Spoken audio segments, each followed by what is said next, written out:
Welcome to Fire Breathing Kittens, an actual play podcast. Every episode micro-plot is a complete adventure with a beginning and an end that fits into the overarching macro-plot of the whole season. Because they stand sturdily on their own, you can listen to these adventures in any order, and can skip any you don't enjoy. Today we are playing using the combat mechanics from a game called Tunnel Goons. It's our first time playing, so we might make some mistakes. If you enjoy these mechanics, you can find Tunnel Goons on tunnelgoons.com. Build your own Tunnel Goons character and play a game with friends. Speaking of friends, today we are joined by Professor Tinkerton Shellton. Hello, friends. I'm a turtle, and my brute is 1. My skulker is 1. My erudite is 1. And I like to wear a monocle. And I'm 4.11 feet tall and a half. And I have a very hard shell. Kairos, SabyTass. Oh, good evening, everyone. I am Kairos, SabyTass, and my brute is 0, my skulker is 0, and my erudite is 3. Whatever any of that means. I am a human, or at least at one point I was. There have been some modifications to my DNA to a mutated degree. Occasionally there are some blending gradients of blues and greens that lead into my standard fleshy tones as well. And sometimes they then split out through my arms and forearms too. At this current juncture, I decided some mutated crustacean claws because everything leads to crap is what I've been taught. So I decided to put that to the test. Other than that, shock of white hair, hawkish-looking demeanor, but very handsome, I do say so myself. Wonderful. Before we start the adventure, we'll first summarize the mechanics of Tunnel Goons. Players have a score of 0 or more for 3 abilities. Brute, used for smacking things. Feats of strength and resisting poison. Skulker, used for sneaking, aiming, balancing, and dodging. Erudite, used for reading, percepting, speaking, and remembering. Hit points start at 10 and inventory at 8. Roll for a result on 3 character creation tables, and also start with 2 rations, a cloak, and an item of your choice. Each additional item beyond your inventory score decreases your brute and skulker roll results by 1. When your action success is uncertain, roll 2 six-sided dice, also called D6. A bit of an artifact from elder days. And add the score from the relevant ability and a point for any relevant items. If the total is greater than or equal to the difficulty score, DS for the layman terms, you succeeded. 8 is an easy difficulty score, 10 is moderate, and 12 is very, very hard. For dangerous actions, the difference between the roll and the difficulty score is the damage inflicted. You can recover hit points by sleeping somewhere safe for a night. If you reach 0 hit points, you die. It is unpleasant. I do not recommend. Have done many times to test this out. We've both leveled up once, so our hit points are now at 11. Thank you for sharing the rules. I look forward to playing Tunnel Goons. You are both in the new Inthera Fire Breathing Kittens Bar and Club. It's a cozy 1,000 square foot bar. On the wall is a piece of paper that looks like it says, "Join us," with instructions to everyone else. To members who paid to join and got the tattoo, the paper looks like job postings. You have both recently joined yourselves, and yesterday, with your fresh tattoos, after your welcoming ceremony, you were mingling at the bar and listened to Muse and Kevin tell you the story about how they fought a horrific eldritch spider from outer space in the community college library last month. It spun a web around one of the teacher's assistants and would have eaten the TA if they hadn't interfered. Sharing a beverage with fellow adventurers last night, you felt welcomed and comfortable and like there were tons of adventures to be had here. Today, in the light of day, you see that this old and rundown club building was recently renovated. In the adventure This Old Guild Hall, the Fire-Breathing Kittens Guild members Stuart and Sophia improved it. Outside, they built a jasmine pergola at the entrance. They added some natural lighting that illuminates chairs reupholstered with heat monster hide. They added a spiral staircase made out of a single piece for the whole staircase, a single piece of resonant timber. They refaced the fireplace with aquamarine blue drill mole crystal. It's now a lot cozier, a place people want to hang out. Or it was, until in Snap Back to Reality, Fire-Breathing Kittens member Belle crashed her spaceship pod through the wall. Big chunks of phthalo green painted wall debris went flying. Currently, a tarp hangs over the drafty hole in the wall. One waist-height chunk of wall debris has empty glasses on it, like people are using it as a glass return table. Another has a pile of black volcanic rocks on it, like obsidian. Each rock has a glowing red aura. I believe Kairos at this point is at the bar. He's still wearing much of his outfit. He hasn't really done any jobs yet to really afford the new clothes since exiting from he can't remember where he came from, actually. It's all kind of just a blur.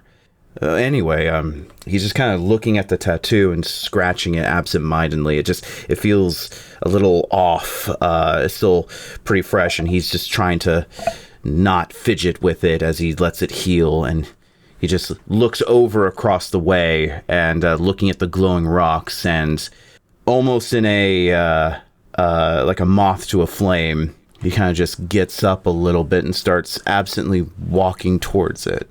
Well, Tink, let me think before I think. I'm sitting here looking at these interesting glowing rocks. I'm wondering about, is there a place that I could possibly dig these up? I wonder where they came from. Do they have anything to do with a pearl? Oh, there's a young gentleman standing over here, also admiring the rocks. He's looking at his tattoo, and I see, oh, look, I've got a tattoo as well. So I point to my left foot, and I say, hey there, I've got a tattoo just like yours. Are you interested in these rocks? Yes, indeed. You look to be a purveyor of knowledge as well. I'm sorry. I have been told I have been rude in the past for not asking this ahead of time. What is your name, fine amphibian specimen? Yes. My name is Professor Tinkerton Shellton. Thank you. And just so you know, I am 4'11" and a half. Very important. And I'm 84 years old, but mature in turtle folk, that is. I'm also a scholar, so I noticed that about you as well. Yes, very intelligent, are you? Yes, that is what I have been told. I go to reach and shake your hand. My name is Kairos SabyTass. I don't know anything else, actually, though, scholar, yes, scientist. Yes. I've dabbled in the arcane as well to help fuel experiments. Are you a wizard at any mention, chance? Excellent. Nice to meet you there, Kairos. Yes, no, arcane, no, not exactly. But I am a scholar, a linguist, that is. I love to look at artifacts and talk about languages, studying the old turtle folk language, that is. Yes. It's interesting. He just kind of glances over at the glowing rocks. He's, again, fidgeting a little bit, almost switching in these like weird emotional states of distress, then going right back to a wide-eyed interest and exuberance as he goes back to you and says, "Oh, so a linguist, a study of history, yes?" Yes, all things historical, hysterical, and language-related, yes. Mm-hmm. And then he just kind of looks at you. Go for it.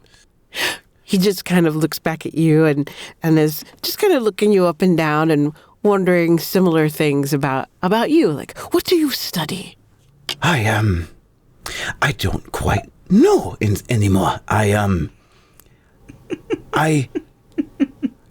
know that I came from somewhere that was unpleasant. When I try to think about it, I get headaches and cortisol levels increase. I can tell and he pulls down his shirt, and you can tell there is a hodgepodge of machinery that is like these tubes and what like seem to be these magical hologram projectors, this implant in his chest that kind of show different numbers and colored levels. As you can see here, anytime that I try to think about where I come from, this number rises incredibly high, where I then begin to, I guess in the layman term, repress those thoughts. So I'm not quite sure where I came from, but I know I'm not from here or even from this time. So maybe you can help me. I feel drawn to these rocks. Is there a connection? This is very interesting. And then he's just gonna look at his monocle and he's going to say, Let me think before I tink. Clearly someone has tinkered with you, all of those interesting little things you've got going on in there. I will do my best to help you figure out where you're from, and if these rocks have anything to do with it, we shall figure it out together. You are much, much nicer than the first individuals I've met. Thank you. Thank you very much for your kindness. Of course. Anything for a person of your stature. We must find out indeed what those gadgets are. And if anyone can get to the bottom of this, it will be I, Professor Tinkerton Shellton, at your service. Fantastic. Now, can you do this while I look at these rocks? And he just kind of inches closer, and he goes to, you see from his arm, down the middle of the middle webbing of his hand, it splits open in a body horror-like way as crustacean crabs built out of bone reach out and clamp down and pick up the rock. Ooh, GM prompt. Okay, so if you had looked at the rocks, you would have seen each rock is translucent and is cycling through. Actually, I'm going to say that you just pick up a rock. You pick up... Yes. You pick up a rock. Each rock is translucent and is cycling through memories like a photo album. They start with childhood, flip through the child getting older and becoming an adult, end at the present, then restart. A different person is shown in each rock. One rock in particular, not the one you're holding, catches your eye because the scenes in it are different than the other rocks, jumbled. Interesting. I'm sure that you, in your excitement to investigate, may sometimes do the improper thing first of picking up instead of looking first, which is why I mutated said claws through magic and serums to create these claws here. It's a bit of a buffer for when I get a little excited looking at the little things. I'm sure you understand. Of course. Yes, let's figure this out. These rocks are very interesting. Are you seeing the same patterns of memories here in these rocks as I'm seeing? Yes, oddly enough, I feel I've come across similar devices in my past, though I cannot remember anything specific, but specifically, I place the one I have in my claw down, and I hesitate a little bit before I reach for the one as I say, this one is different, almost as if, I don't want to say it's corrupted, but certainly a a different. And he goes to reach it and pick it up and hold it in between Tinkerton and himself. The moment you pick this, the moment you pick this rock up, you hear it hum a C major chord, which you guys will forgive me for attempting. And you hear a discordant creak in response from the wooden staircase. 3 stairs creak all at the same time. I have hummed each note once, but imagine you hear all 3 creaky notes from the stairs at once. This rock that you're holding is different than the other rocks because it's all out of order, jumbled. A child turtle folk, an older adult version of that child, presumably the same turtle hatching from its egg, that same turtle as a gangly teenager. The latest scene seems to be them in a dark cave, dressed in explorer's khakis, holding a torch. A spider leg, the thickness of a club, swings out at the turtle folks' head level, right at their head. The glint of many large eyes and the spider larger than the turtle folk is the last thing you see before the rock shows the crowded room of a birthday party, blowing out candles on a cake. Tink! That spider leg swinging out at head level looked like a baseball bat. Like a metal baseball bat. You cringe as you realize you could be watching someone's last moment alive. You really hope that turtle folk ducked, but with the spider behind them, how would they have known the spider was there and to duck? Exactly. They wouldn't have known to duck except for turtle folk. You know, we have this wonderful shell on our back. Hopefully that young man or woman or young turtle got a chance to simply go inward and avoid that crazy-looking spider leg. That is unfortunate. What should we do? Is there a way we can help this poor person? You feel the need to intervene. It's very interesting. I look around and can I review the memories again through the stone? Yes, you can. You can also pat your pocket. Pat my pocket. Okay. There's a note in your pocket. You feel it there. What's this? I reach into my pocket and holding the stone with one crustacean claw, and then the note in the other, I open up with one hand. It says, Kairos. Kairos. This jumble is a linear view of the non-linear experiences of a time traveler. The person the rock is linked to is a time traveler. Me. Signed, Tuttle. P.S. Remember to tell me to put this in your pocket this morning. Huh. Looking from stone to note, look up. Do you have a second name? My second name. People simply call me Tink. Or you can call me Tink Monocle. Because I like monocles quite a bit. So Tink or Tink Monocle, that's about it. Huh. So, you do not know of, do you know of a Mr. or Professor Tuttle? Professor Tuttle, the name sounds very, very familiar. I feel like, wasn't he recently a winner of the Carapace Prize? You're going to have to tell me. I'm a bit new into town. I believe so, Professor Tuttle. I believe he lives somewhere along in Coralshire. Perhaps we need to find him and figure out what is going on. Would you like to come on an adventure with me? Small GM note. All of that might be true.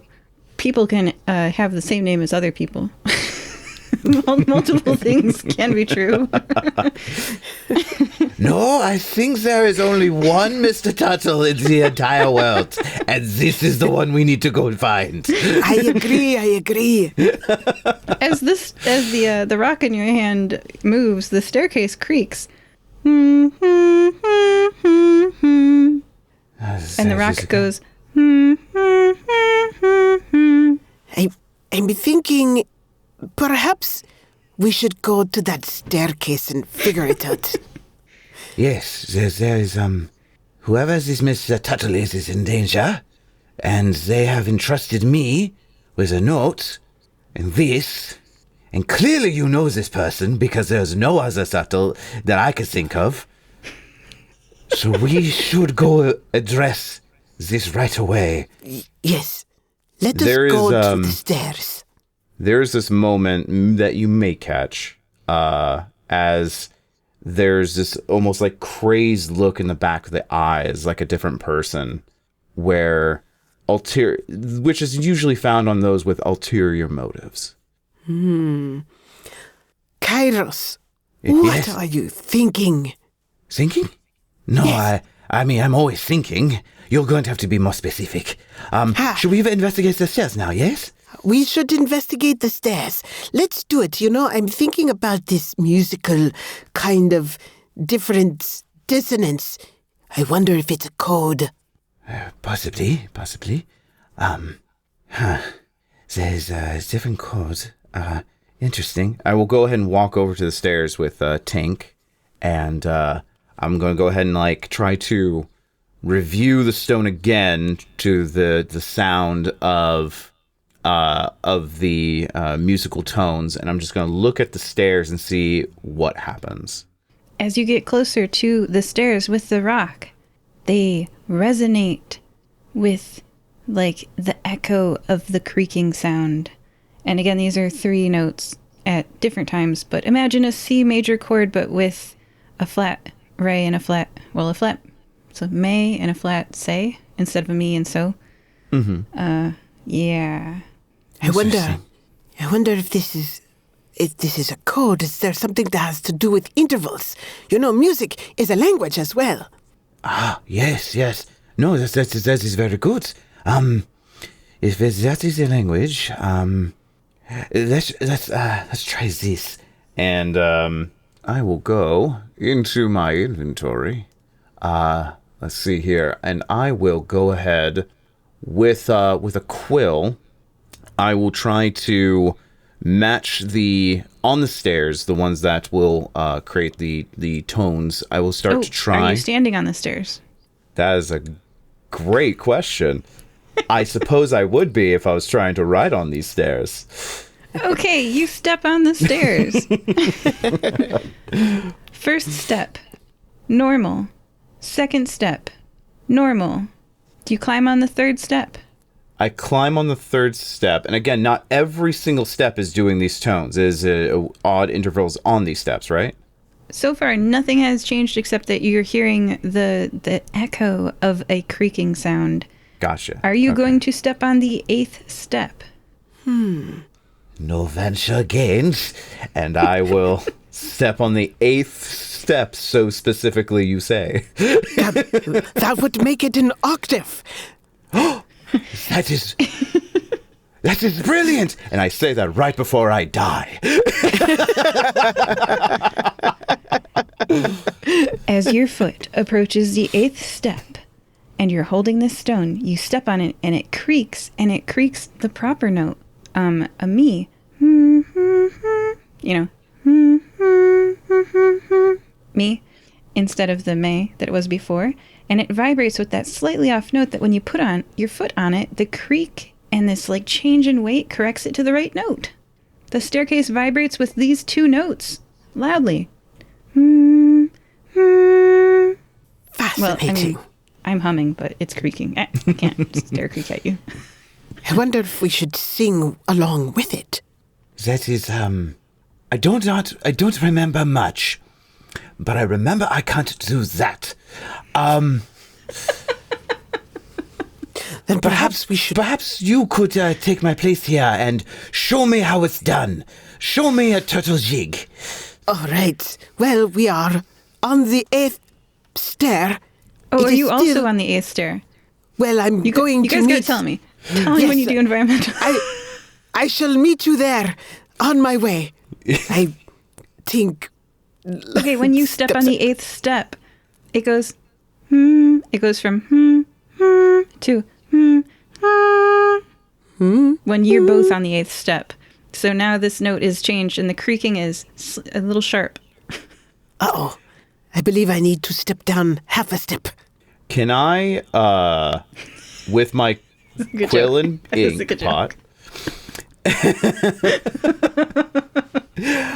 Can I start just writing on the steps from the first step to the 8th step? Can I just start writing it out like piano keys, like just in the corner? Yeah, you're writing on the stairs. Yes. Perfect. This would be the key. This would be A minor. Yes. Good evening. Hello. Yes.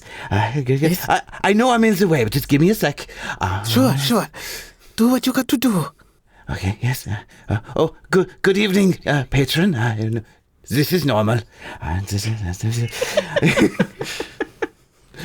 Yes. All right. I think I got this down. Okay. And I step completely off the stairs, and I look at Tink, and I'll just go, and maestro. You stepped off the stairs. Hold on. So Yes. when you stepped off the stairs, it goes back to, instead of, it goes, a little flat. Oh, now we're flat. That means it is got something to do with our weight. The two of us cannot be on the same stair at the same time. Only one of us gets the major key. I look around. Are there any small folk in this tavern? There's a bunch of rocks from when the wall got exploded by Belle in that previous adventure, and there's like debris, and some of it's large enough to use as a table, and then some of it's like smaller. But any people, though? No, you guys are the only ones in the bar. Darn it. No bartender? There's a bartender, but they just went to the shop. Ah, darn. I'll go ahead and use grab a bunch of stone? rocks in my arms. I can carry a few in my pockets in my shell, if you'd like. Yes, absolutely. Here we go. And I start handing over just the rocks Thank you. over. Thank you. Tink is putting like all of these things in his shell, and he's just like filling up his shell with these little rocks. Okay, all right. I think we've got enough. Let's test out this theory. We go up the stairs, get to the 8th one, and we will remove the stones until we get a major chord. Hopefully the stairs will creak open. Maybe we'll fall down. I'll have the torch ready, just in case. Just fascinating architecture for such an odd facility. Very esoteric. I love it. And I will go ahead and step onto the steps with you. All right, let's go. So we're like, should we go up the stairs? I think both at the same time. Okay, So tell me what steps you're standing on currently. What number step? Step number 1, together. Does it make a sound? There's no creak, just that like constant dough, you know? Okay, Yeah. so if this one is do, the next one... So I look over at Kairos and I go, you must know about this language. The next one should be re. Let's sing it together. We step up. Hooray! Re.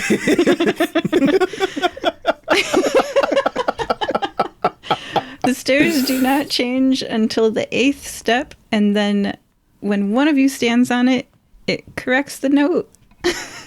When the second of you stands on it, it gets a bit sharp. Okay, so only one of us can be here at a time. Now what happens? Is that the melody?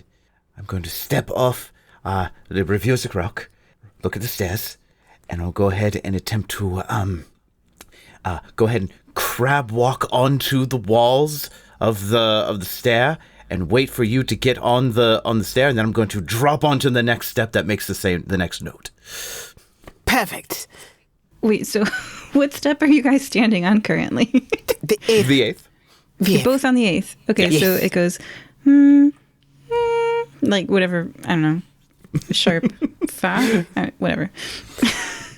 To remove my weight off the step, I will go ahead and ninja warrior like sideways, like get onto the hallway, and then I'm just gonna shimmy down. It's a spiral staircase, so you guys are Oh, I see. It's just a That would be harder to single do with that. piece of spiral. So, you ever seen like spiral staircase? Oh, I And absolutely it's, like, have, around yeah. a central pillar, and then like there's like a second story to this bar with a tiny little like look over, and that's how you know. Anyway, all right. So So there's one person currently on the 8th step, Tink, and there's another person on, like, the railing.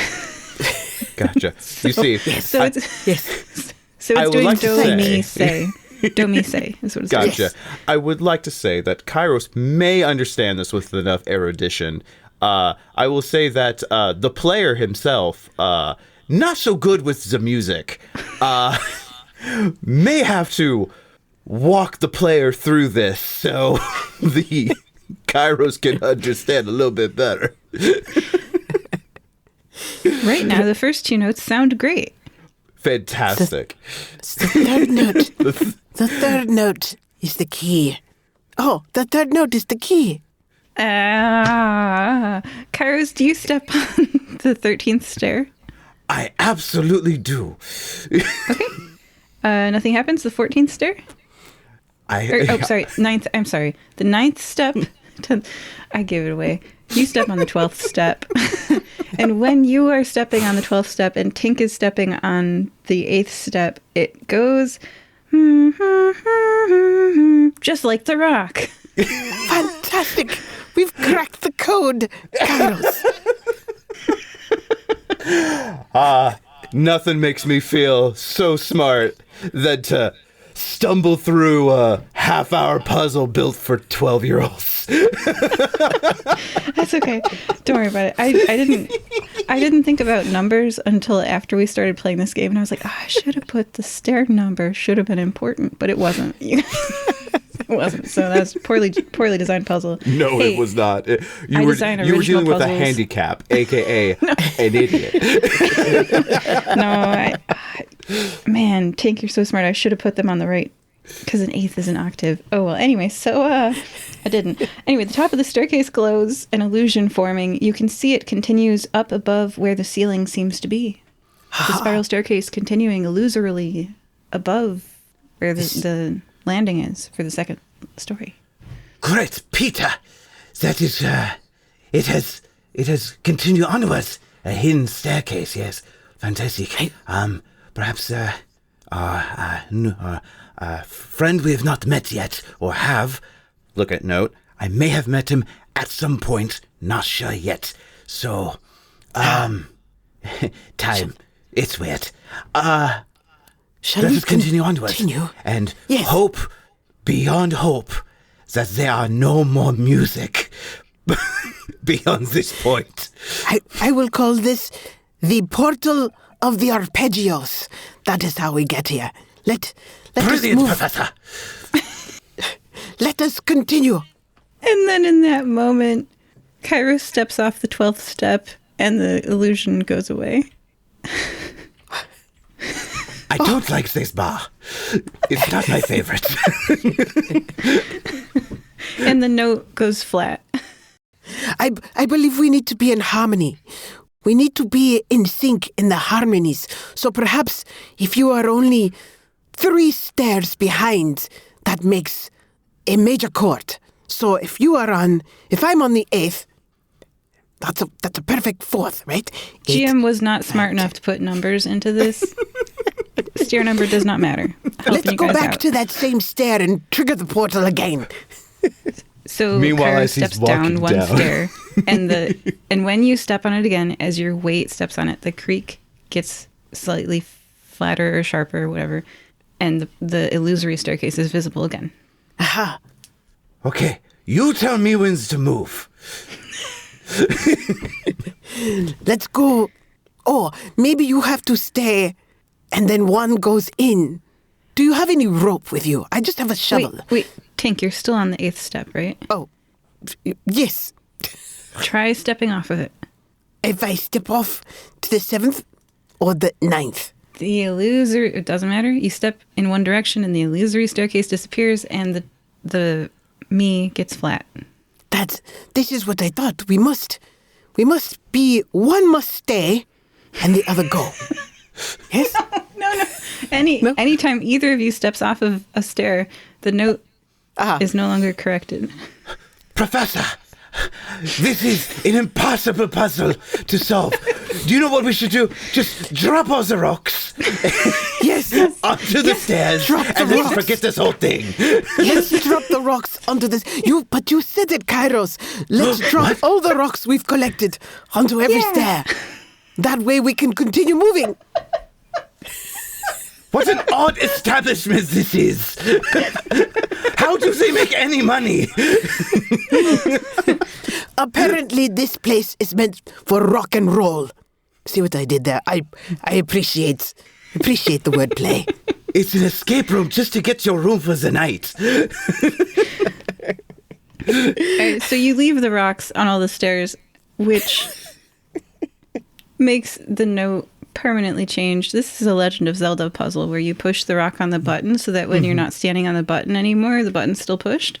But with words and half an hour of your time.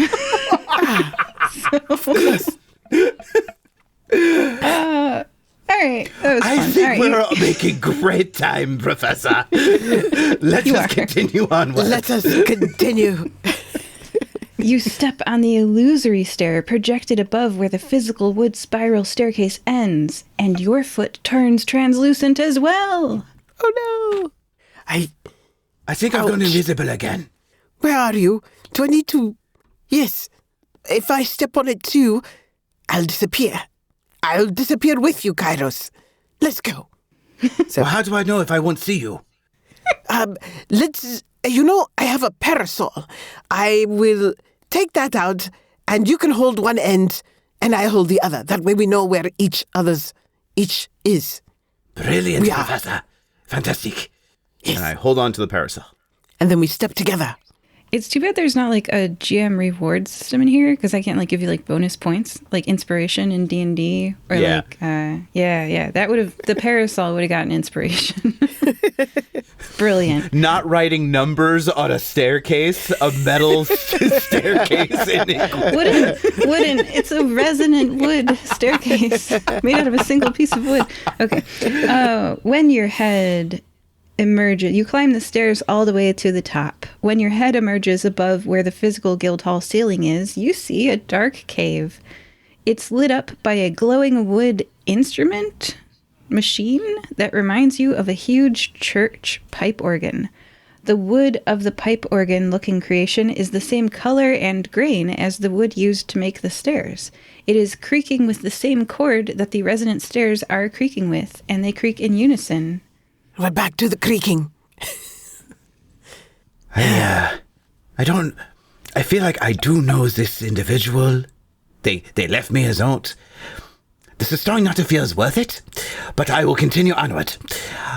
Yes. Now, step on the creaking.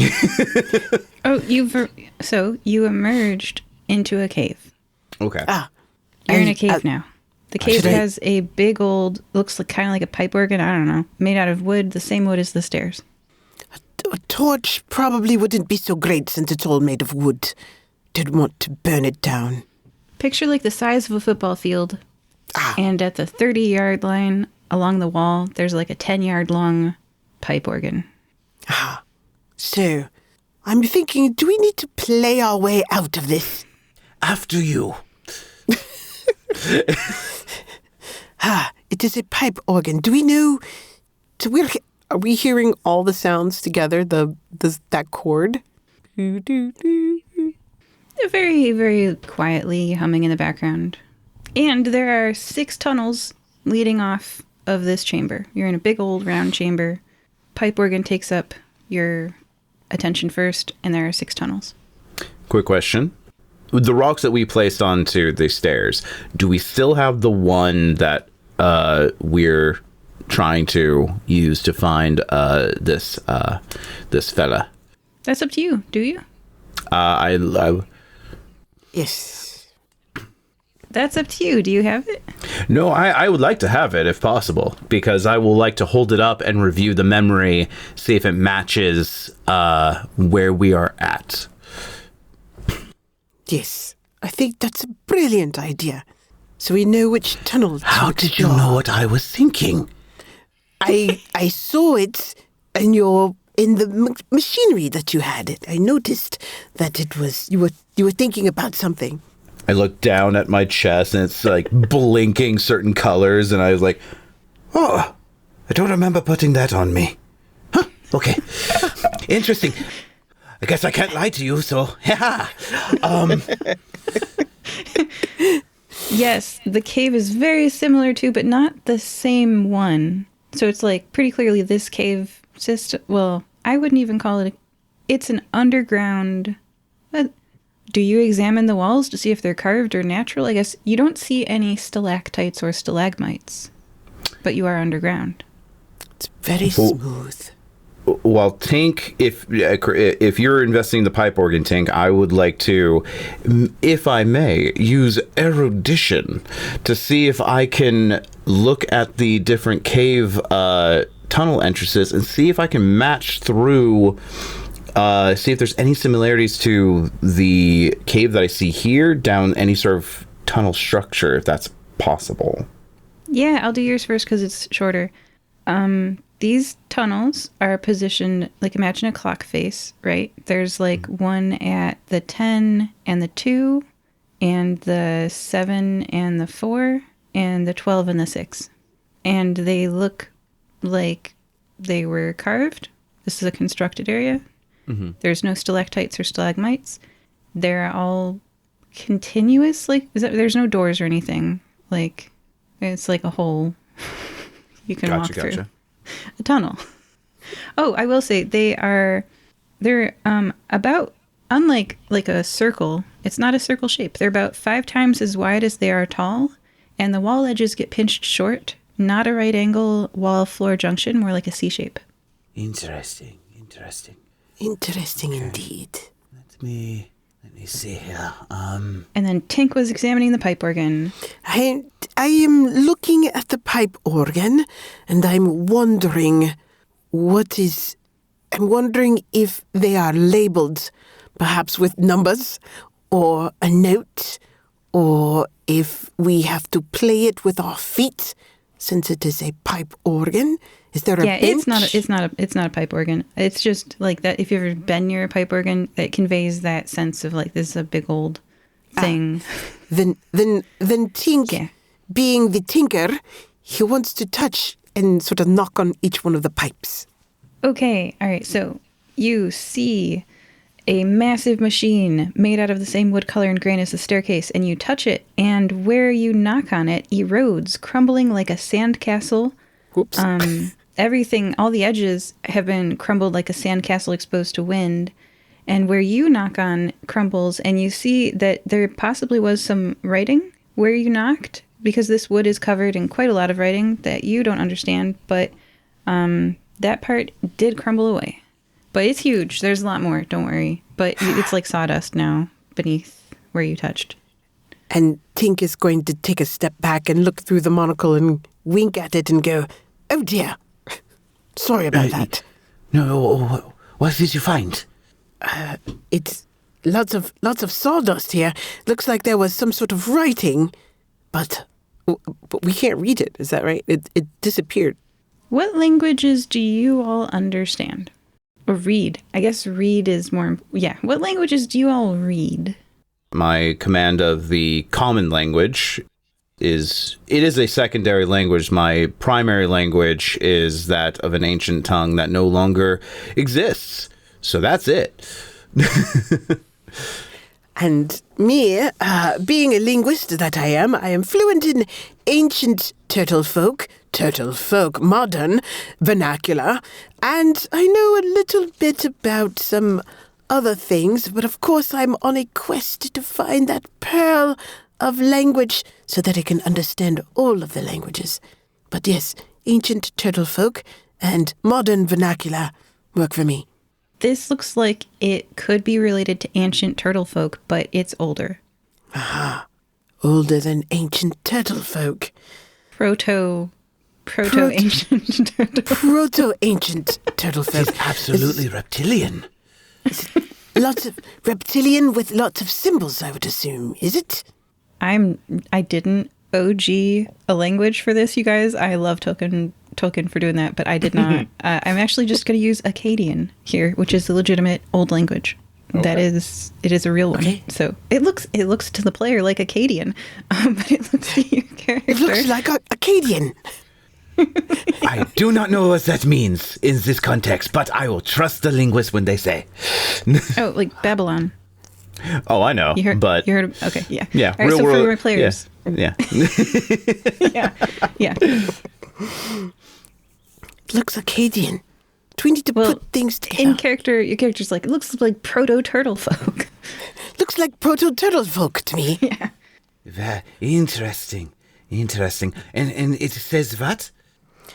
Oh, you're not sure what it says. Yeah. I'm not sure yet. I think we need to put some pieces together. Is it missing another piece?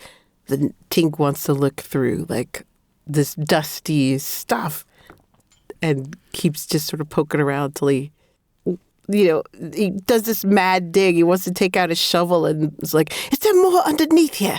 Can I find something else? What's underneath this other part? Every part of the wooden machine that you touch crumbles immediately into sawdust. No. Oh, well. You have a very interesting method in discerning linguistic integrity. What is the next step now that it is destroyed? Then I guess looks like we're just going to have to pick a tunnel and go with it. What do you think? I think that is a very bad idea, but we have very little recourse. Let us do it. And I will go ahead and try. If I can't use the memory crystal to try and discern which tunnel to go down, I will attempt to start. If I'm allowed to do this, as I have done much tinkering on myself genetically, am I allowed to use some, as I pull out my crab claw, allow some bioluminescence to happen to kind of shine and see where there has been most traffic leading out of the tunnel? Which tunnel has the most traffic coming in and out? Okay, so I didn't ask you guys for your light source, but I should have done that. So we have one bioluminescent crab claw, and do you have a light source? A torch. Okay, all right. So then I do have a mutagen serum in my bag. If you like me to use that, so I can alter my genetics to allow that to happen. If we want to have a more mechanic-based reason why I now glow in the dark. I'm going to say it'll be up to you what you use your items for during rolls. The mechanics are that when you're rolling, you can add one to your roll if you use one of the items from your inventory. So it's up to you. We're not there yet. This is just, I'm going to describe the scene in the way that, so it's like, okay. I'm going to yes and back to you. You're doing a visual check. I'm going to do a visual answer. Visually, it looks like the floor is covered in sawdust. And you can tell that there are footprints down this tunnel. This one. I'm just going to point to one. I don't know about the other tunnels. I do like your idea of just randomly picking one. But if we could narrow down it a little bit, I choose this one. And I point to the one with the footprints leading in and out of. Aha! One that's got footprints, I see. You are correct. I'm with you with that. And I grab my torch and let's go. I'm ready for the next adventure. And I will go ahead with my right arm as a crab claw. Out from the crab claw comes almost like this little tumor that grows in between the claws, like a kind of like an anglerfish bulb, and then just kind of cast like this very eerie teal light that kind of goes out in front of me. And Tink just sort of. I haven't tried that before. Trying something new. Good news, it worked. That is fantastic. Tink just sort of stands by and looks, and he grabs his monocle, and he's like, what in the... That is fantastic. Then he looks at himself, and he's just like, well, I've got a torch.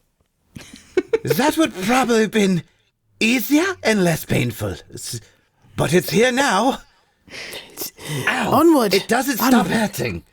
We've got to get that taken care of for you at some point. Perhaps I can tink with that a little bit later. Oh, no. Pun intended.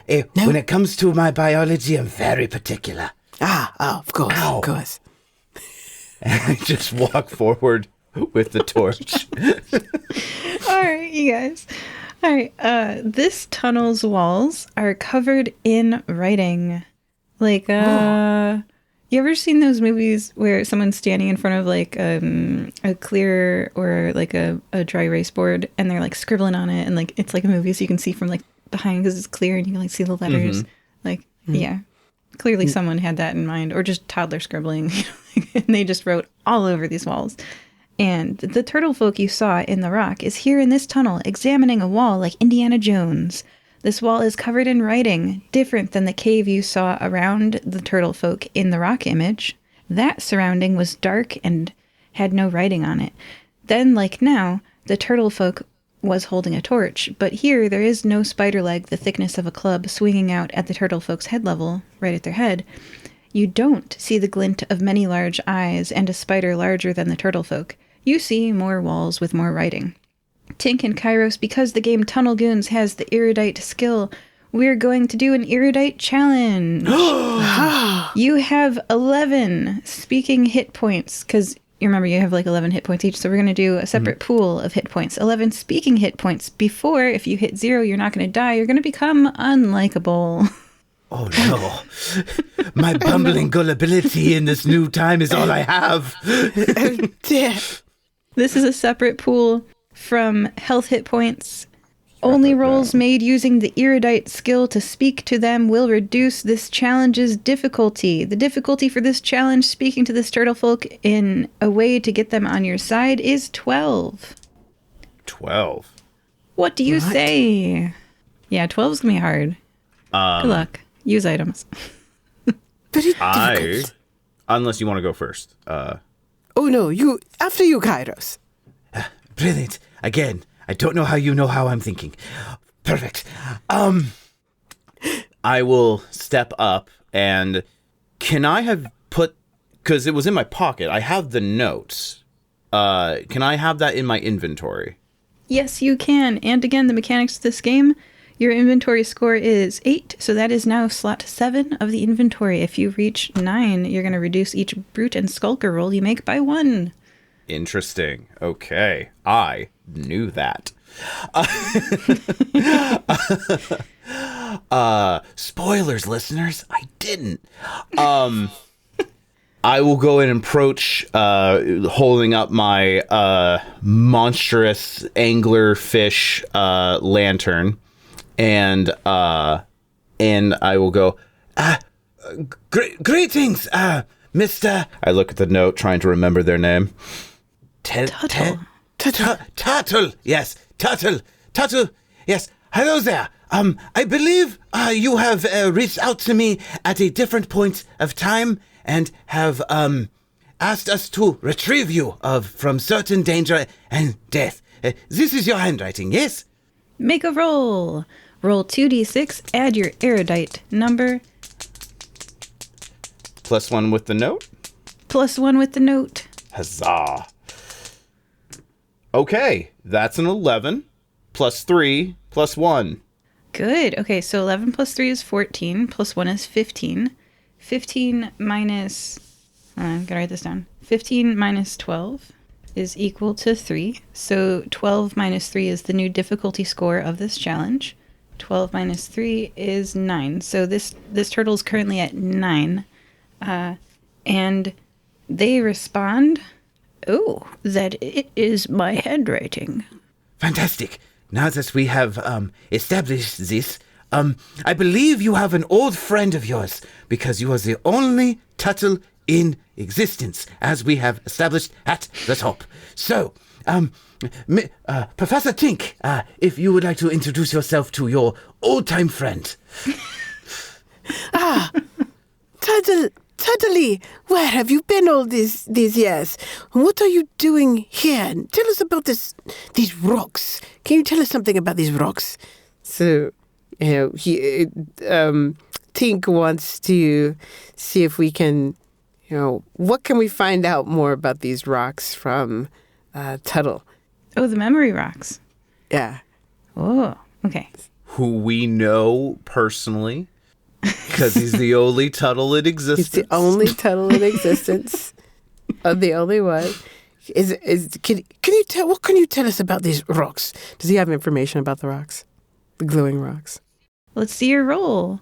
So you are rolling 2d6. You're adding your erudite skill, and if you have any applicable inventory items, you can use that and add one. But you got to tell me how you're using it.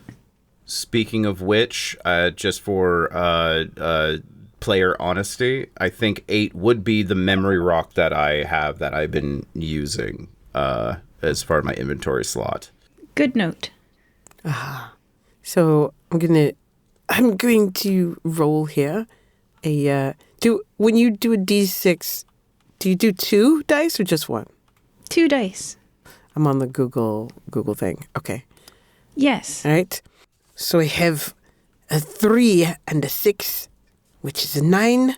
Then my erudite is 1, makes it 10. And then inventory, I have my torch. How does that work? Not every roll is going to have an applicable inventory item, but if you want to use your torch to I show use the torch to threaten him to remember me.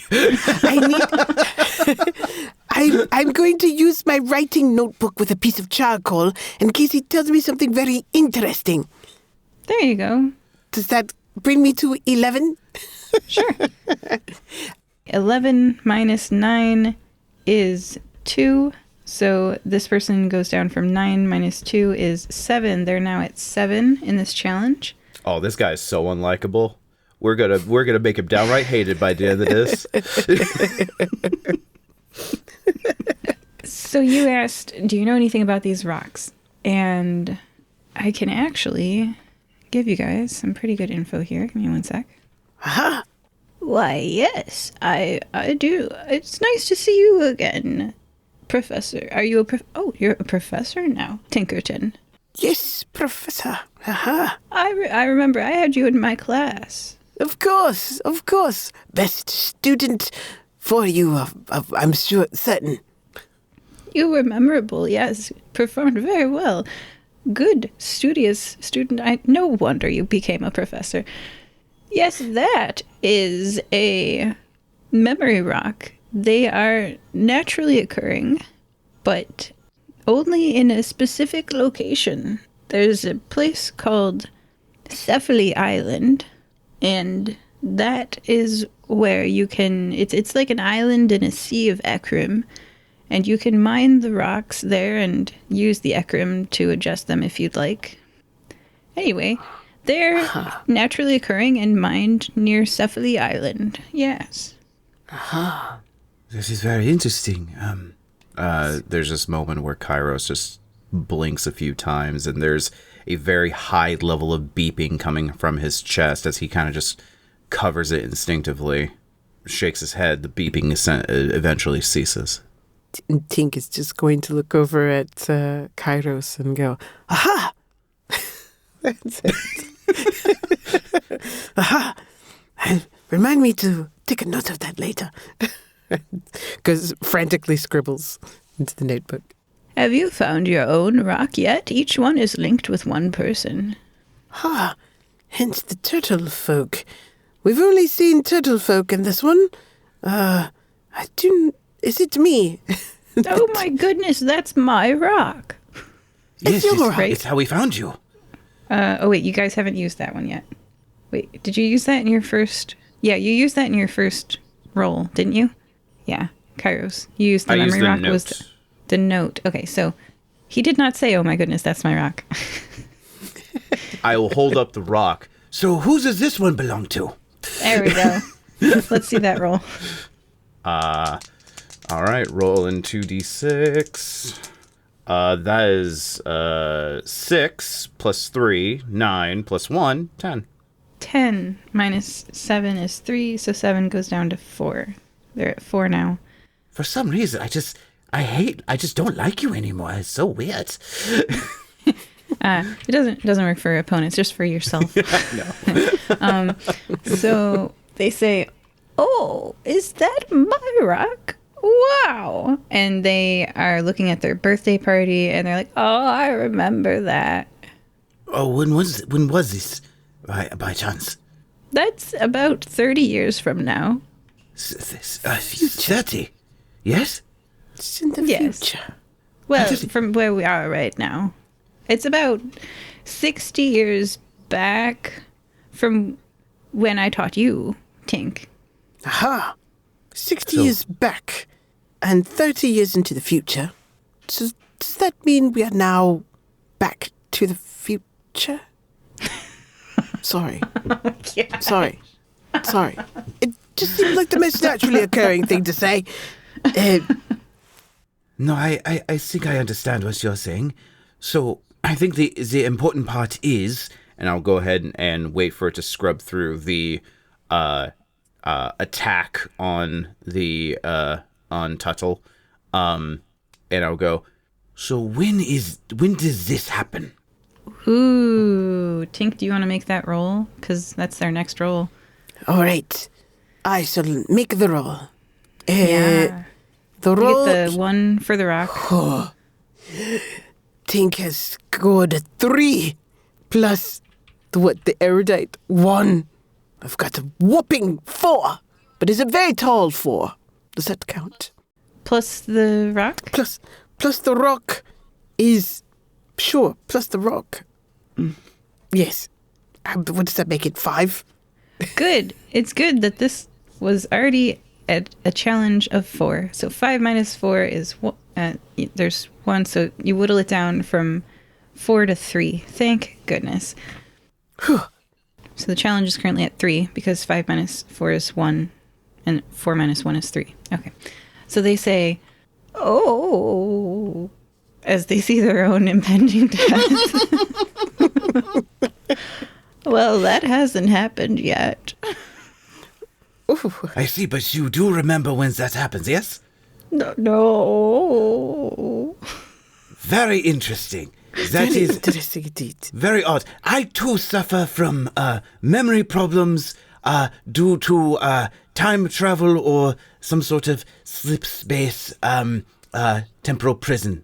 Yes. Actually, you know what? You know what happened? The moment you guys came into this space, I think that one would have disappeared from the rock.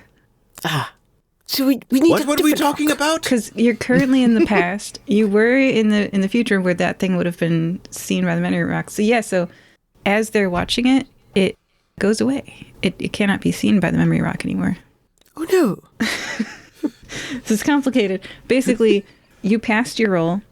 There's only 3 left. Mm-hmm. They're like, "Whoa, well, that's not good." As the image vanishes from the rock, like maybe it cycles once and it goes to it refreshes its stack. Rock refreshed. Image now gone. You saw it once. I'm getting another message in this rock. Error 404. What does that mean? It's been offline. Okay. Corrupted file. Corrupted file. File corrupted, cannot be loaded. Please contact your administrator. Would you like to? Please return to safety. Go back. Okay, but they do say, "Well, may I please have my rock? It is mine." Yes, of course. Okay. I will And then go ahead. As you hand it to them, I Wait. do want to GM tell you the staircase illusion light goes away. Interesting. I am handing it over, but there's some part of Kairos, like below his psychosis, that does scream, "Don't trust anyone." Can I make a roll to see if this is actually Tuttle? If we're being messed with in some way? I will set it at a difficulty 10, which is the middle. I believe that would be erudite roll. Go ahead and make a roll. Okay. And I cannot justify any inventory item. So, can I use my party member as an inventory item? No. Darn. I was there. I was supporting you. I would have come to sit there in your pocket if you needed it. Tink was on board. You said you had no arcane abilities. Outstanding. Great, Peter. That is a 6. Plus 3 is 9. You take 1 damage to your erudite hit points because it was for this 10. challenge. You were short by 1, so you were at 10 erudite hit points for this challenge. Perfect. I will. You're doing really well too. You're at 3. Oh, thank you. I will go ahead. There's just only a moment's hesitancy as I am holding out the rock with my normal hand, crab claw alit, and with just a slight bit of a reluctance places the rock inside Tuttle's hands. Not really sure why I'm so reluctant. Okay. It shall be noted the illusory staircase is closed. Oh no. However do we get back? Well, you guys don't know that. Oh. You guys don't know. All right. This challenge is still at 3. What do you do to get them to believe you? Well, I don't see the memory anymore, but that did look quite like a club coming at my head. That's not pleasant. Oh no. No, not good at all. As a fellow time traveler, which going to have to speak to you about that later, because that's going to be very important for me. These are probably events that have yet to happen, that you have... Again, you yourself reminded me to place this note. You are, somebody tells me we know each other in the future, which I believe is now. So, in the present tense here, you are in danger. Let's see if we can just rewrite that a little bit. Just a tiny bit. So if you follow us, we'll head down to the bar and discuss further. Yes, come with us. Make a roll. The memory rock is out of my inventory at this point, isn't it? It is. Uh-huh. Okay. Shall we both make a roll? Oh, please. Yeah, you know him better than I do, so please, be my guest. We will both make the roll. I should stop rolling because I've only scored a 5. A 5 is better than a 3 by 5. 2. It whittles the 3 down to 3 minus 2 equals 1. Well, wait. I've got the 5, but then I need the +1 for the erudite. So does that make it 6? That makes it 6. That means that 6 minus 3 equals 3. 3 minus 3 equals 0. That ends this challenge. What did you say, Professor Tinkerton Shellton? To get this person to trust you, they now trust you. I said, yes, come with us. And I agreed with Kairos. We'll have a drink down at the bar. And we'll talk. Absolutely eviscerated him with our words. Absolutely destroyed him. Yes. With language. Yeah, you did. The power of persuasion is what happened there. Come with us. A turtle folk follows you to the bar, and you guys are having... What do you guys each drink? And I think the turtle folk is going to drink lettuce puree with strong spirits. Yes. Jamba juice. Yes. Like Healthy. being healthy while under the influence of Right? something. A tall glass of watered down milk, please. Ooh. And The bartender gives you a tall glass of watered down milk with some judgment on the side. Really leaning into that body horror. then Tink is going to look over and say, and yes, can I also get an extra piece of celery with mine, please? Make it extra crunchy. Ooh, yes.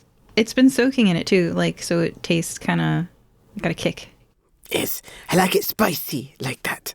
As a note, I do not drink it. I just have it placed in front of me with my bag at the ready on my hip. Okay. At the bar, the turtle says, "It's nice to meet you, Kairos, and we know each other already, Tink.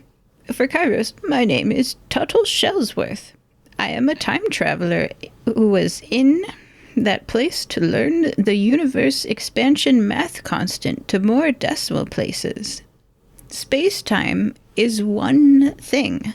As the universe expands at a constant rate, time is our perception of the universe expanding.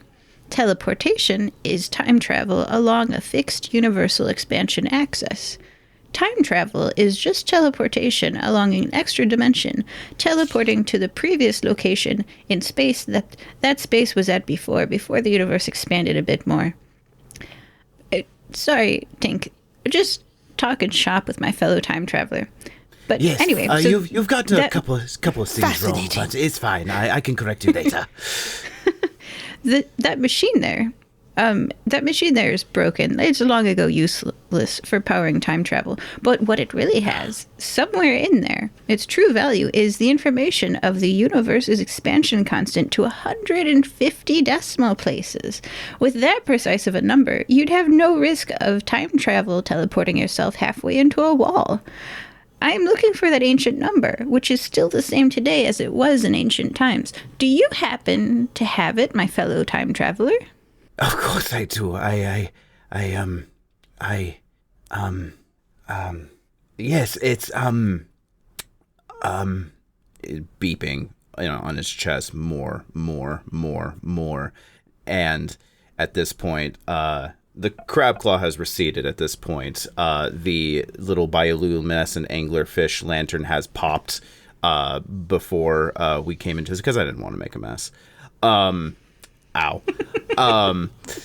And there is, he starts to clutch his chest, and little red veins just from his eyes start to crisscross outward onto his face and collapses onto the bar table, onto the stool. Oh no! Tink immediately reaches over at the glass of watered-down milk and says, "You should have drank this. Is there a way we could give this to him right now?" Starts to freak out. Beep, beep, beep, beep, beep. Fades away. The veins recede. He blinks. Oh, hello there. And how are you all today? Oh dear, it looks like he's gone in for a reset. What do we do now? Oh, I'm sorry. I factory reset your friend. I'm sorry? Have we met? Oh, no. And we're right back where we started. Tink looks over and looks at him and goes, Oh, I don't like that noise. So you do remember. Fills me with lots of anger and shame. So you do remember. He's back. He's back. Tink's just going to keep singing. Pink, Fink, Tink, Tink. Tink, yes? Yes, you've got it. And you are... Tuttle. Tuttle, yes. I'm sorry, Shellsworth. Tuttle Shellsworth. Shellsworth, yes. Family name? Oh, yes. Okay. I am my own grandpa. We all make the mistake eventually. As time travelers. Typical Coralshire. Typical from Coralshire. I'm sorry, I forget your question. What was your question? He asks it again, you factory reset again. He decides not to ask it a third time. They decide not to ask it a third time. Oh, Tink goodness. is now contemplating ordering himself a watered-down glass of milk. He sniffs at the glass. I'm sorry, I'm looking for that as well. I feel like I can fix a lot of different things if I just get... I was very hoping you would be able to help me.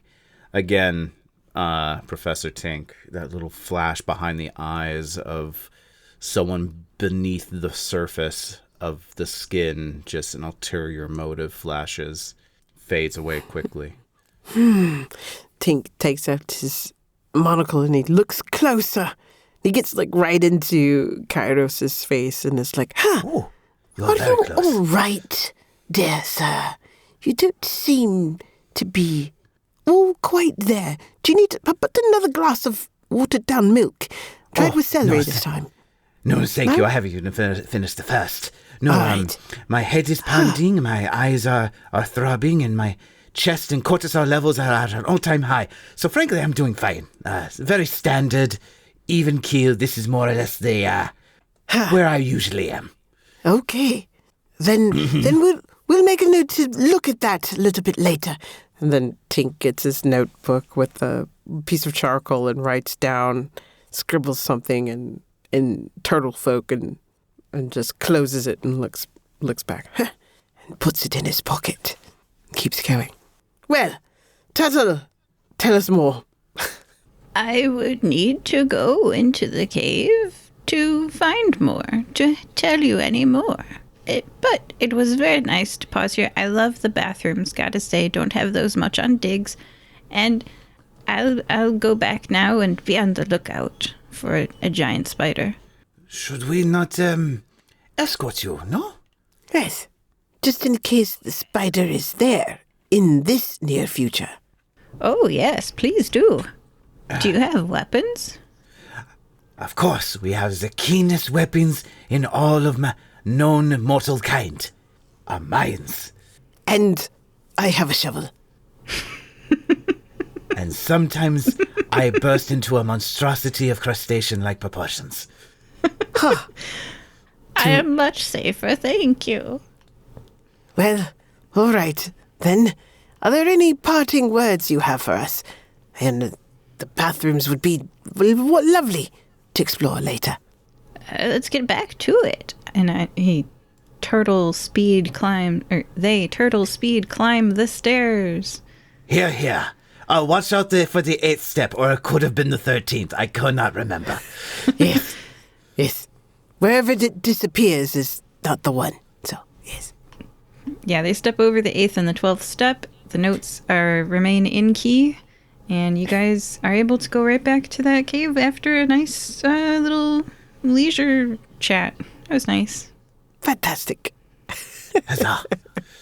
I think they paid for their drink with, like, actual nuggets of gold. They're just like, here you go. Oh. These are usually accepted. There, Scott. Go. Here you go there, bartender.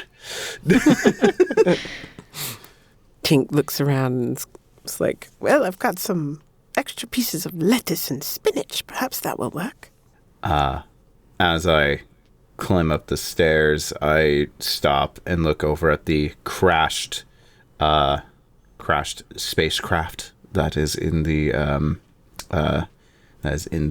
tavern. It's gone, but it's just like a tarp covering a hole in the wall, and then piles of phthalo green painted rock. Gotcha. Masonry. And, yeah. I just kind of stare at it, shake my head. Something in my head is trying to talk to me, but I can't remember. And I just walk up the stairs one by one, put all my weight on the 8th step, disappears. Kairos grumbles a lot, and then goes back down and goes right back up the steps normally. Oh, okay, yep. You go to the cave. You're both in the cave. What do you do? Well, Tink is busy writing in the notebook with a piece of charcoal.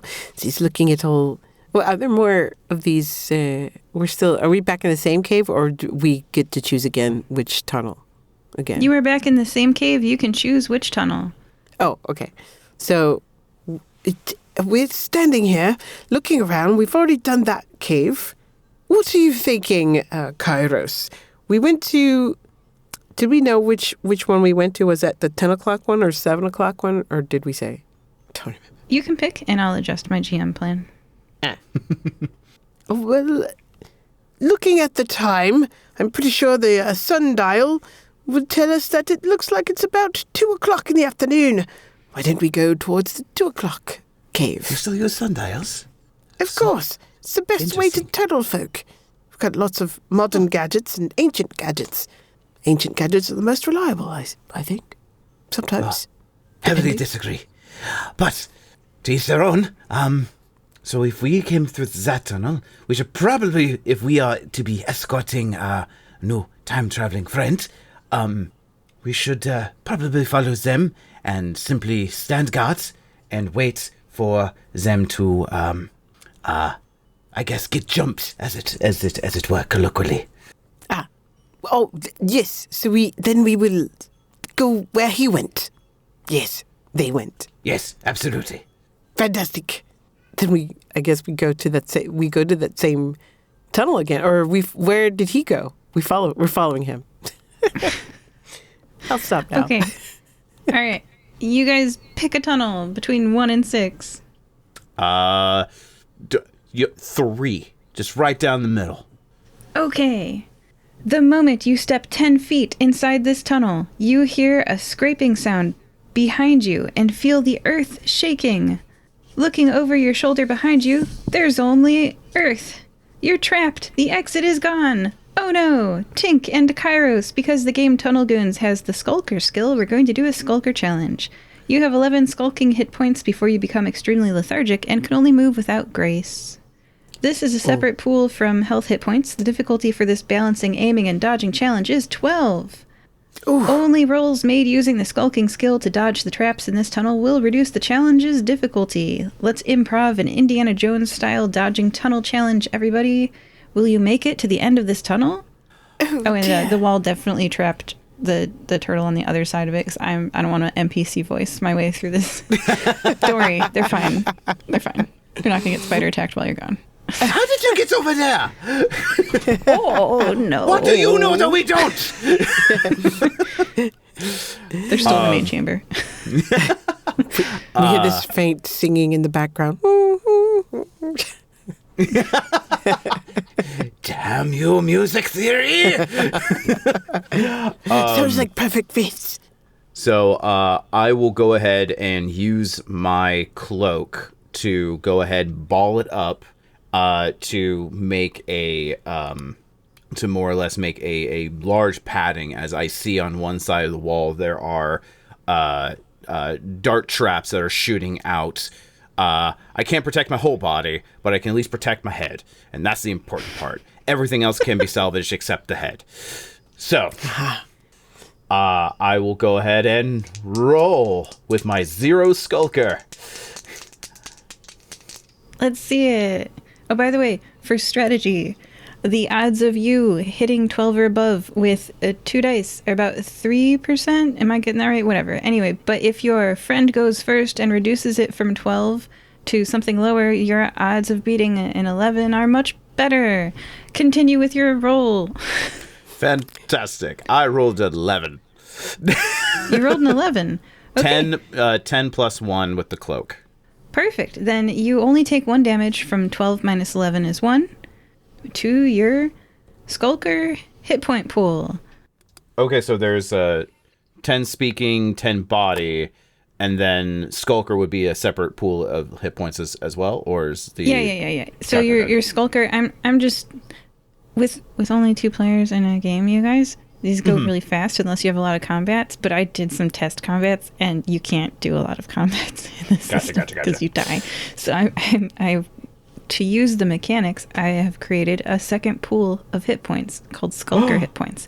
So you're at 11, so 11 Skulker hit points, and you got 1 short, so it damages you by 1, thus Perfect. letting us see the mechanics of the game without y'all dying a bunch.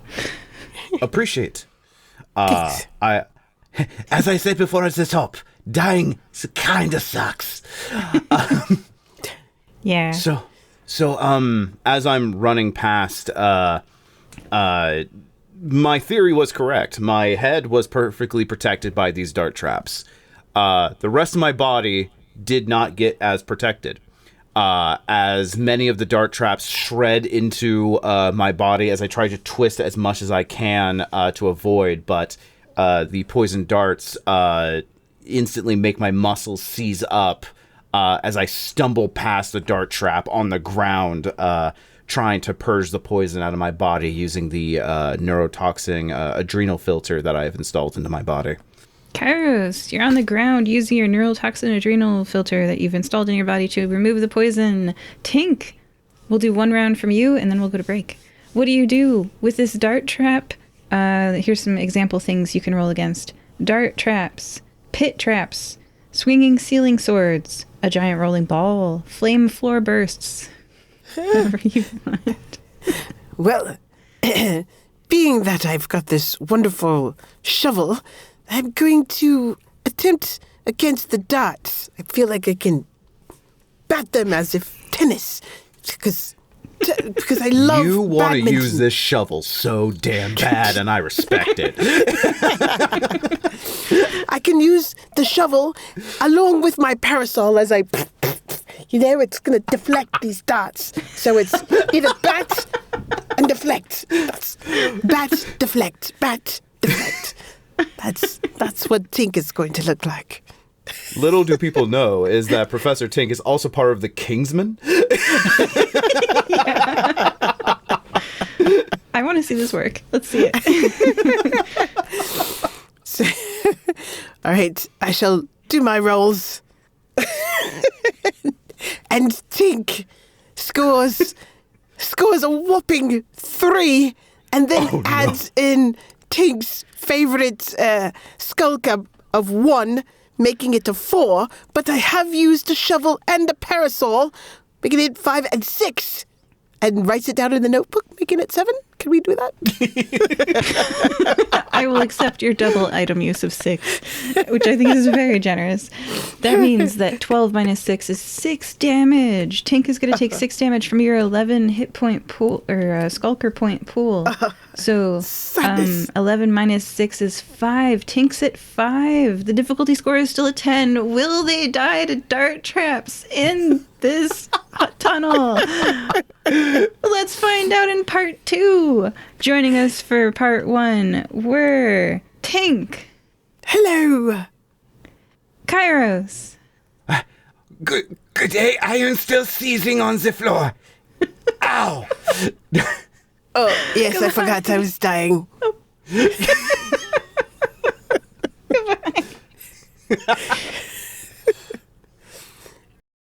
It's the mid-episode break. Did you know?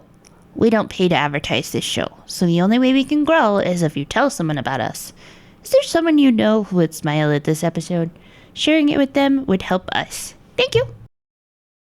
Today's mid-episode shoutout is, quote, a special thanks to our local San Jose dining room volunteer, Layla. Your selflessness in making our community a better place is admirable and deeply appreciated, end quote. Is there an episode of Fire Breathing Kittens that would make someone you know smile? Telling them about it would help us. Thank you. Welcome back to Fire Breathing Kittens, which is an actual play episode of Tunnel Goons. Joining us again are Tink and Kairos. Take it away, Kairos, with the episode recap. Okay, so I met Professor Tink at the bar, introduced ourselves after I was attracted to some very glowy rocks, which turned out to be which turned out to be memories contained within these rocks attuned to a specific person. One was very odd, jumbles a bit, which we decided to find as we saw some distressing images meeting the demise of said person. And as the adventurers that we are, and certainly no ulterior motives on my end, decided to find the individual. We spent a very short amount of time climbing a staircase, a puzzle which any child could figure out. Certainly did not spend a lot of time on. We managed to get up to the illusory staircase where we met a massive cave system through this magical ascended portcullis, where we then found specific writing on a part of this pipe organ in the cave system, which Professor Tink, through their quick thinking and prowess and keen eye, destroyed it promptly. As we then met our contact, which we found Professor Tuttle. Lots of professors and doctorates in this group, it seems. The only Tuttle in the world decided to. We managed to convince them to come back to the bar, recollect ourselves. I had a minor panic attack I cannot seem to remember. But we managed to then return to the cave system to safeguard his teachings, waiting for the imminent threat on his life, and presumably save him. Somehow he found himself in past a tunnel where there was a collection of traps. I am still suffering from the paralytic poison that I'm still flashing through. And I believe my friend, my new friend, Professor here, Tink, is making their way into the my side as I am getting back off the floor. And I'm sure they had a much better time with it than I did. So if you don't mind, listeners, we will continue our journey. And oh my goodness, are you okay? I'm not quite sure. My parasol and shovel didn't quite work out how I wanted it to. But I see. We will see what happens next. Very well. Yes, please. Voice in my head. Take it away. Excellent. Very good recap. I love the setup in volleyball. There's like a setup and then there's a spike. I love the setup of, I'm sure you're doing great. Let's go to our, oh God. Playing with good people. All right. So let's see. We're in a tunnel. Yes, there are traps. Yes, pit traps, wall arrows, swinging ceiling swords, a giant rolling ball, and flame floor bursts. And they're kind of kicking your butts. Right now, the difficulty score remains at 12. Kairos has 10 skulking hit points, and Tink has 5 skulking hit points, and the players now appreciate that the skulking hit point pool is separate. Mm-hmm. Yes. Yes. As I am very lethargic, you can just almost hear the muscles in my body like creaking like tension cables as I am like dry heaving. I look over one of the bottomless pits and I go ahead and retch out the poison that my body, my adrenal purifying system that I've installed in my body, or whatever I called it, spewing into the pit as I get up and I look over at you, Tink, and I go, well, that was unpleasant. You look unfortunate. Yes, and then Tink is just sort of breathing heavy, but he reaches into his turtle pockets and he pulls out a random stick of mint and he starts chewing on it. And he's like, yes, this is something my grandmother always told me to do. Just chew on mint. It heals everything. And then he's like, looks at you and goes, do you happen to have a stick of celery?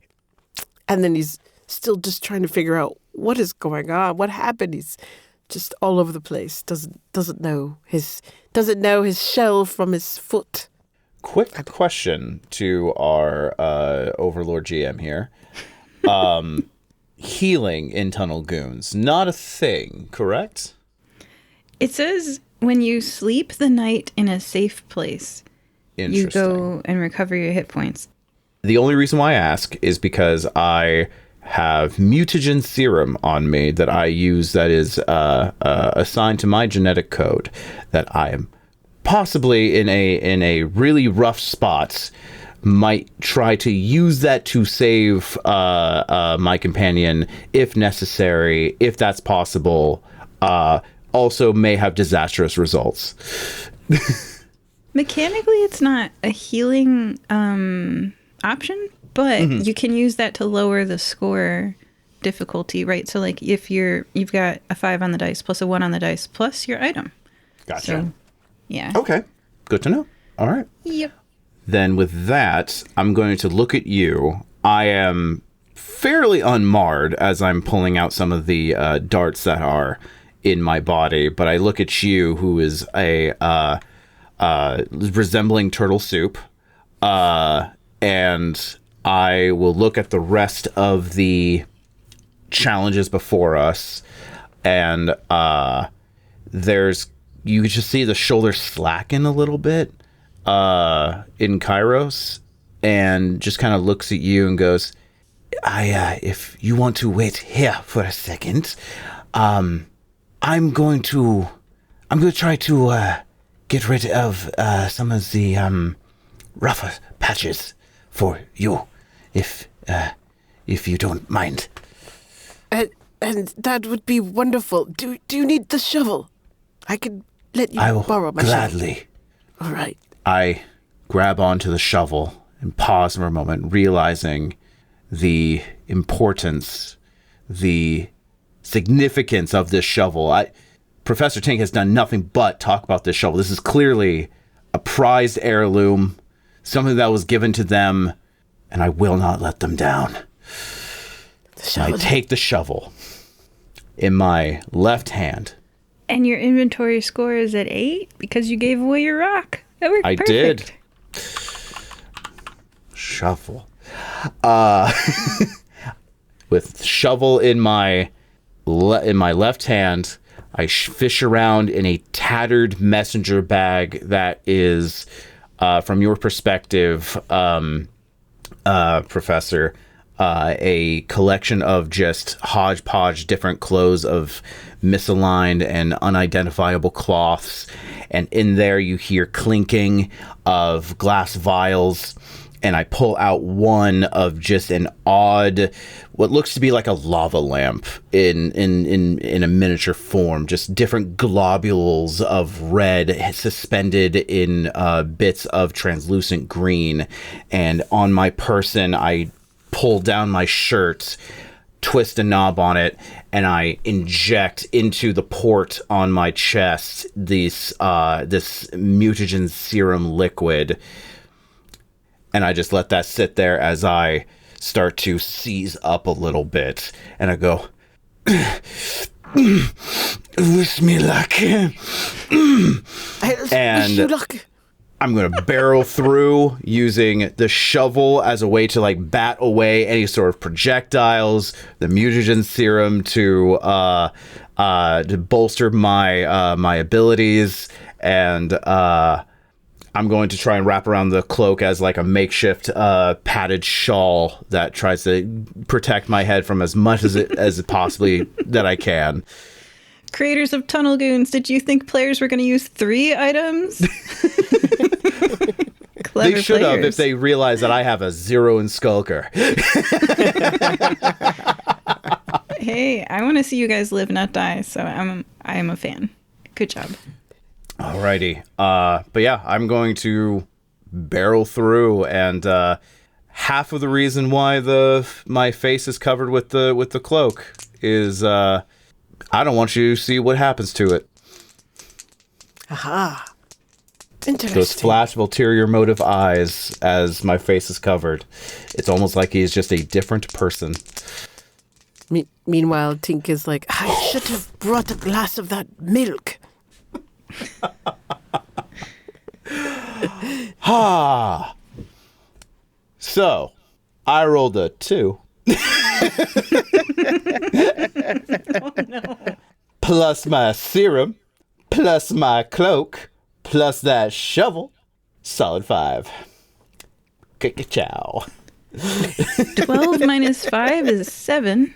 So that means you go down from 10 to 3. You don't say. That is how math works, yes. Uh-huh. Oh, dear. Oh, no. Oh, dear. Oh, dear. Tink is... Go for it. Tink looks on, and somewhere he's got his rations, and he's 2 rations, and he's like, perhaps he needs a sandwich. You just hear everything off screen, and it's just the camera's focused on Professor Tink just eating a sandwich as there's just the sounds of horror off screen. It's a popcorn face. Tink is just eating like a lettuce sandwich and trying to think about what's going on here. Yeah, of course, that didn't quite work the way we thought it would, did it? Yeah. Well, I'm going to crawl as best as I can. I've got my shell as now the protecting part, which why didn't I think of that the first time? But now I'm leading with the shell and all about trying to make sure that Kairos has energy and a piece of sandwich. That is the underlying motivation to crawl his way. So I've got my writing notebook with a piece of charcoal. And what I'm going to do is I'm going to use that as part of the shield to hold it in front of that little piece of face that's still exposed. If I can do that, as I crawl through the dirt. And then I've got like one hand is up in the air with the sandwich. I'm coming to you, Kairos! Yeah. How many items are you going to work into your action? If you can work it, you got 6 items here. 2 rations, an amber-colored cloak, a writing notebook, a shovel, a parasol, and a torch. I've got the rations in one hand, the writing notebooks in the other, and then suddenly I think of the cloak and I go, what would be maybe all the dust is causing me to slow down. Not thinking that I'm a turtle anyway. So I'm going to pull out the amber cloak and I'm just going to wrap it around me as well. So, stuffing it into all the little parts where the darts could probably go. So I've got the amber cloak stuffed into my shell. I've got the 2 rations and I've got the writing notebook with a piece of charcoal. And that's all I can believe I can take at the moment. So, with that said, we shall roll. I roll a 4, but of course I've got my 2 rations. That's 1 or 2. I've got my cloak. So makes it 6. I've got my writing notebook, but it does have a piece of charcoal with it. I mean, I don't know if those are separate or not, but that would 4, 5, 6. That could be 7, or it could be 8. Could possibly be 9 if we separate the rations. But and you know what? I put Kairos in my pocket and I throw him at the traps. He's worth 2, isn't he? How many inventory spots are you using on this challenge, I should ask? Total, I've got 6, but I've given up the shovel to Kairos, so therefore I've only got 5, technically. So inventory I'm holding on to some rock. I do still have rocks. Can I throw those at the things? Okay, I'm looking at your character sheet. Are you looking at your character sheet? How many inventory spots? They're numbered? Are you using 8 on this roll? Right, yes, you have 8 inventory spots. How many of them are being used on this roll? 1, 2, 3 is the center of that crunch. Okay. Precious memories. I choose you. Unless I can throw the rocks. All right. Then add those to your dice result and tell me the number. The 3, so 4, 5, 6, 7. Wait, 4, 6. Yes, 7. 7. 7. All right. And 12 minus 7 is? Oh, I mean, it could be 5. Yes. Yeah, it could be 5. And you have how many Skulker hit points? I've got 1. No. Well, you had 5. Yeah. Oh, did I have 5? Oh, just kidding. Yep. I didn't write that part down. Well, that is unfortunate. I really wanted you to have that sandwich. Please describe Tinkerton. I mean, honestly, 0 hit points in Skulker for a turtle, meaning that you cannot move with grace. You can only move extremely lethargically. Maybe that's okay for a turtle folk. Describe what happens in this tunnel as you reach 0 HP. I'm going to reach out with the sandwich, and it's pointing in his direction, and I'm like, take it! And then I just slowly stop and flip over with my legs in the air. I reach for the sandwich, but a swinging axe blade just immediately takes it away. And then, right in my very last little moment, I say, damn it, that was my last sandwich. And then I just... Oh my gosh. Have we made it to the other side yet? Approximately what percentage are we down this hallway? I'm going to say if you both would like to remove one of your actual hit points from the sheer number of pincushion arrows sticking out of you by the time you reach the end of the tunnel, then yes, you can reach the end of the tunnel. Okay, so both of you go down one actual hit point. You're at 10. Okay. Instead of 11. I know you leveled up to 11. You're back down to 10. And we'll have you reach the end of the tunnel, but you are looking pretty snazzy with your new pincushion attire out of your turtle shell. Yes. Yeah.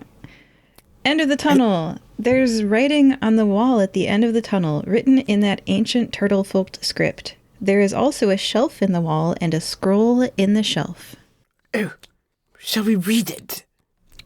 I take out the mutagen, the empty mutagen vial, place it in my bag. You see that Kairos has become much more wiry. Like he's taking on more snake-like features. His whole torso seems to lack. His spine seems more cartilaginous, and you see him still maintaining the cloak on his face, and muffled through the cloak, he just goes, Yes, that's quite... I will let you take point on this. I need a moment, please. Oh dear, all right. And, Tink is also feeling all of it, and he just kind of looks, he's already 84 years old. He starts to look like he's like 93, maybe 94, as he has sort of shriveled just a little bit. You can see that piece of mint that he had and the celery have all sort of wilted as well, and he's just a sad-looking soul. He's got like these giant bags under his eyes, like he hasn't slept in years, and his shell is no longer as lustrous, and he kind of reaches up with a weak hand and says, "Yes, I'll do that for you." And he starts to take out his little notebook once again, and he's trying to read the wall and the scrolls, and he's trying to write things down, but his gloved hand is shaking as he does it. Did you lift the scroll? When you guys interact with your environment, let me know. As your game master, I will tell you what happened. He looks and he says, "There's a scroll. I shall take it." And he reaches and he grabs the scroll. As you lift the weight of the scroll up off of the shelf in the wall, you hear a scraping sound behind you and feel the earth shaking. You hear Tuttle say, "Oh," and they are visible again. You see that the end of the tunnel is open again, and all of the traps have disappeared, returned to their walls. While holding the scroll, for Tink, this is for you, the writing on the wall suddenly becomes legible. It is talking about how, with a series of extremely precise steps, a turtle folk could slowly walk to the end of this tunnel here and back without setting off any of the traps. Of course, now I see the answer. It's here now. Of course. But Dink takes a look at his monocle and he writes down everything. And he wants to touch the wall. Can he touch the wall and he wants to touch the wall with his hands and check the little characters. Wait, this was on the scroll, was it? You're holding the scroll. You're looking at the wall. You're touching the wall. And the meanings are shifting as you are looking at it. As your mood became happier, it seemed easier. It seemed like fewer steps. Can I read this? Does it give me a message? Can we put it together and decipher something? Yes, they are instructions for how to slowly shuffle along as a turtle folk to the end of the tunnel and back without setting off any of the traps. But as you become confused, it seems like the number of steps between you and the trap increased. For some reason, that's strange. The numbers have increased. Kairos, We're in a does dream. this remind you of those stairs? Kairos, in the corner is just hunched over, He's fiddling with something with his bag. As he looks back, you don't see any of his face. You just see the eyes, which are strained, bulbous, bugging out, desperate, angry. He turns away, fishes out another vial, shoves it into the port, twists. There's a big exhale, almost like steam releasing, as the mutagen serum sheds away much of the recent mutations. There's a big arcane flash of energy that rips through the spinal cord of Kairos as he pulls off the cloak, which is now unusable at this point. It's been shredded beyond belief. And he tosses it to the ground. And disheveled, but he seems to be more of himself this time, though there is still this hint of pain and desperation behind the eyes, just underneath the surface, as he says, Yes. Stairs? Yes? What about stairs? They don't sing, do they? Can't take more singing stairs. Well, I hope not. But this does talk about number of steps we need to take in order to get through that tunnel without getting hit. How many steps can I add? Does it say how many steps we need to take, or does it keep shifting? Yes, it does. How many do we take? Does it say 8? It looks like an 8. Looks like a figure. It's an infinity symbol, so 8. It takes you a few minutes, but you settle on an average for each direction. Looks like 8 in going north, and that looks like a 7 going southbound. Yes, I do believe it is a 7. And then either direction, east or west, both 11. It'll lead the way. Shall we go? I'll follow in step with you. Do we turn around and go back through the tunnel? You tell where me. we just came from.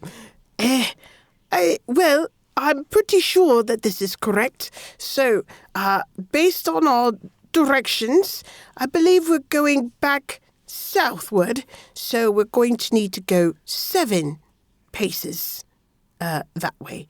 And once we get through that tunnel, perhaps we can regroup, because clearly this was not the right tunnel to be in. What do you think, Kairos? Are you with me? In my experience, you do not trap an empty hallway unless you are meeting it as a misdirection. Yes. Or there's treasure at the end, like a scroll that tells you what words mean. Well, I gave you treasure. Appreciate it. Who is we can saying also that? Do you look at hear this. that? I heard that. Look, you know what would be good? Why do you hear my thoughts? Appreciate my treasure. Look, I think we should continue down this hallway. They don't trap continue. nothing for nothing. You're at This the is end. true. There was a scroll.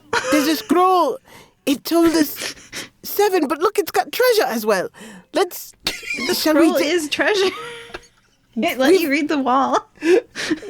Let us read the wall. And the treasure we made, or the friends we made along the way, it seems. Unless the wall has something important to tell me, I can't speak turtle. What is? It told us about some very. I think Kairos. I think this is the key to what is happening with you. Perhaps. Truly?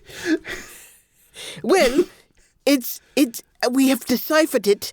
It's either that or it has a lot to do with the pearl of the linguistics, where I'm gaining more knowledge here. So, let's continue reading the wall. Shall we continue reading the wall? What else does the wall say? I can't speak turtle. You tell me, linguistics professor. Yes. You are correct. I panicked there for a moment and had a lapse in memory somehow. It must have been all that dust from before. Yes. So then in that case, I'm understanding a little bit more about this Kairos. I feel like definitely the milk is part of what is happening with you. You need to get more of that is one of the things that we talked about. And two, the time travel. Yes, time travel. It seems that if we continue walking in that other direction, then we will find the time machine. Yes. And then you can make it back with Professor Tuttle. That's what we can do. Let's do that. So you guys came back through the tunnel? So, Sure. Yeah? All right. So, just for clarification, we Yeah. have a scroll. Yes. Got a scroll. You went let's- through the traps to the end of the tunnel. You got a Yes. scroll. You're back. We're back now. Okay. Because you were able to Okay. read the wall and it told you how to get back here without setting off traps. Gotcha. And the scroll also allows us to read the proto turtle folk language, correct? Its incomplete magic causes meanings to shift based on the reader's perception. So, Got it. That is... I know what this is. I forgot what it's called. good. But I'm that... glad you know what the item you created is. I remember now. This is why I This couldn't is my remember. adventure. I'll look This forward is the to scroll it. of the shifting tongues. Of course it is.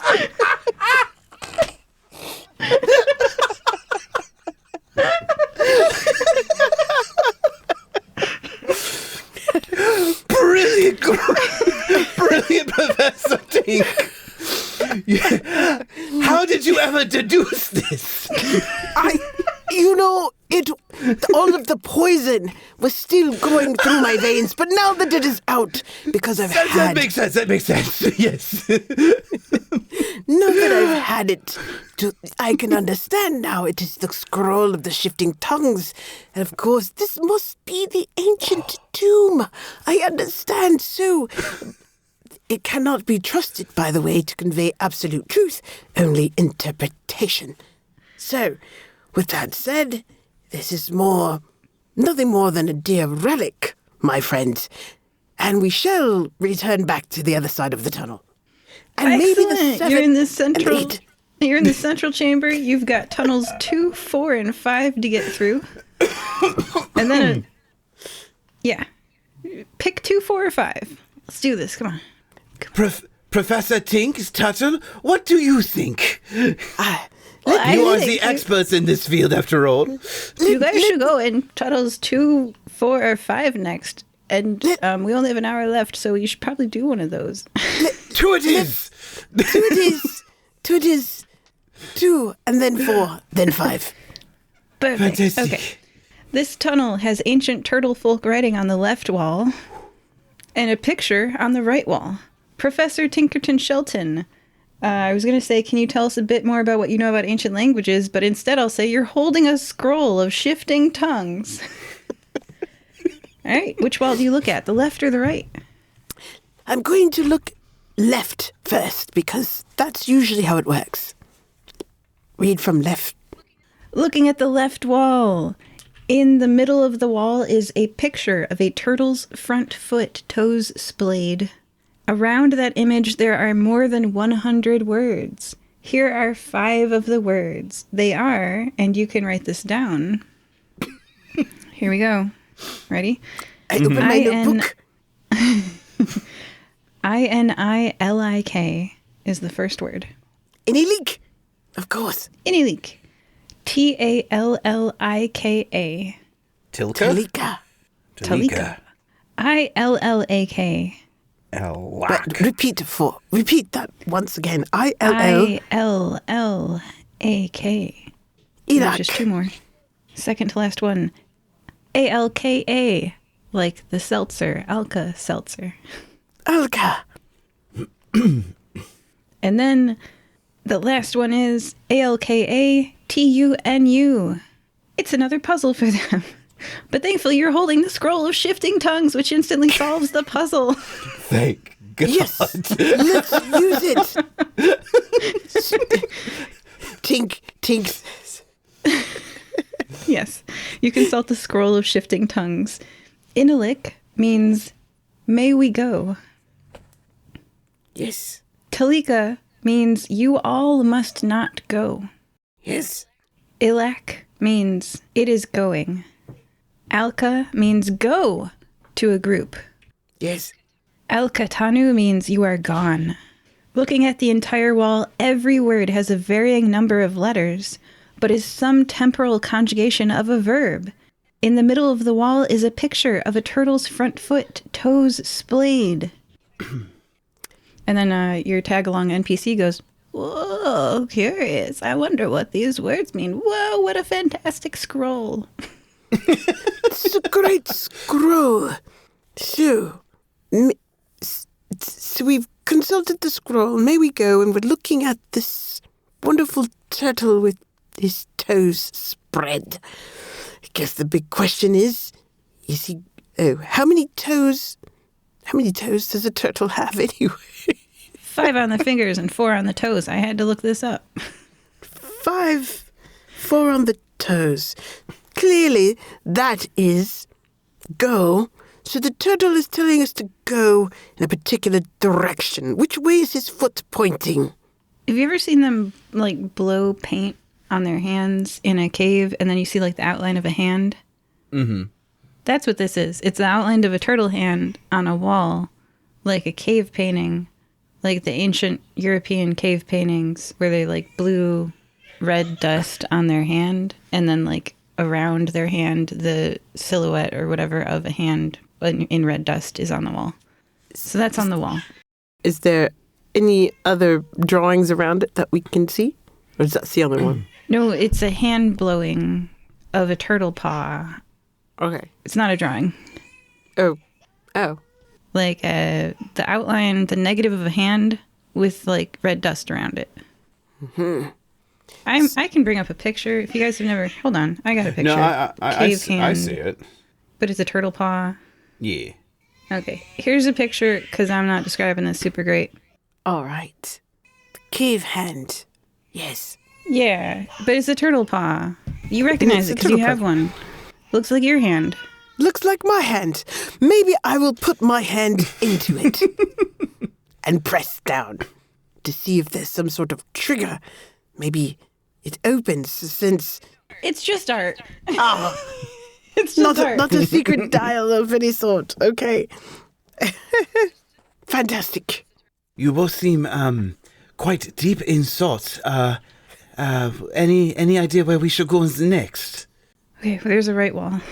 Hold on. That was the left wall. Had a bunch of verbs on it. Left wall had a bunch of verbs on it. The right wall, okay, left wall, bunch of verbs, different tenses. You can understand that because of the scroll. And that was Akkadian, the language of Babylon. Because I didn't Tolkien myself a language here. I just looked one up. Tolkien, the verb of making up the language of elves. All right, on the right wall. The right wall has a picture on it. There are 3 pictures. The bottom picture shows a turtle folk standing with many lines branching out above them, like a tree growing out of them. The lines lead to a mountain, a tree, a house, a boat, lots of things. The middle image shows a turtle folk next to the wood pipe organ-like machine. You recognize it from the central chamber. Aha. The number of lines above them has increased so many. It's like the movie Up. So many balloons coming out of that house. So many lines coming off of the top of this turtle. The many lines above them are many more than without the pipe organ thing. And then the top image, last image, shows the turtle folk on its side. The many lines above them that lead to the many things are being, like, gathered, sat upon by a spider. The spider has woven those lines into a web, tangling them and pulling the whole web into its scary, gaping mouth. Ooh. I'm just going to look over at Kairos and go, ha, this does not look good. What are your thoughts? I was about to say, I do not fully understand what I am looking at, but I do understand that is horrific. That is not down here, is it? I'm hoping the The spider is not here. Remember, it likes to hit people almost like a baseball bat. And then we'll pass out again. We don't want to do that. I just look at the spider, trying to think about how it would hold a bat. Its leg is the bat. Its leg is the bat. Straight from our memory. Maybe we should get one of the rocks, that rock, and hold it up to see if it does something with the pictures. If it matches. To resonate. Yes, Professor Tuttle, would you mind seeing if that something like that works? Oh, yes, I can help.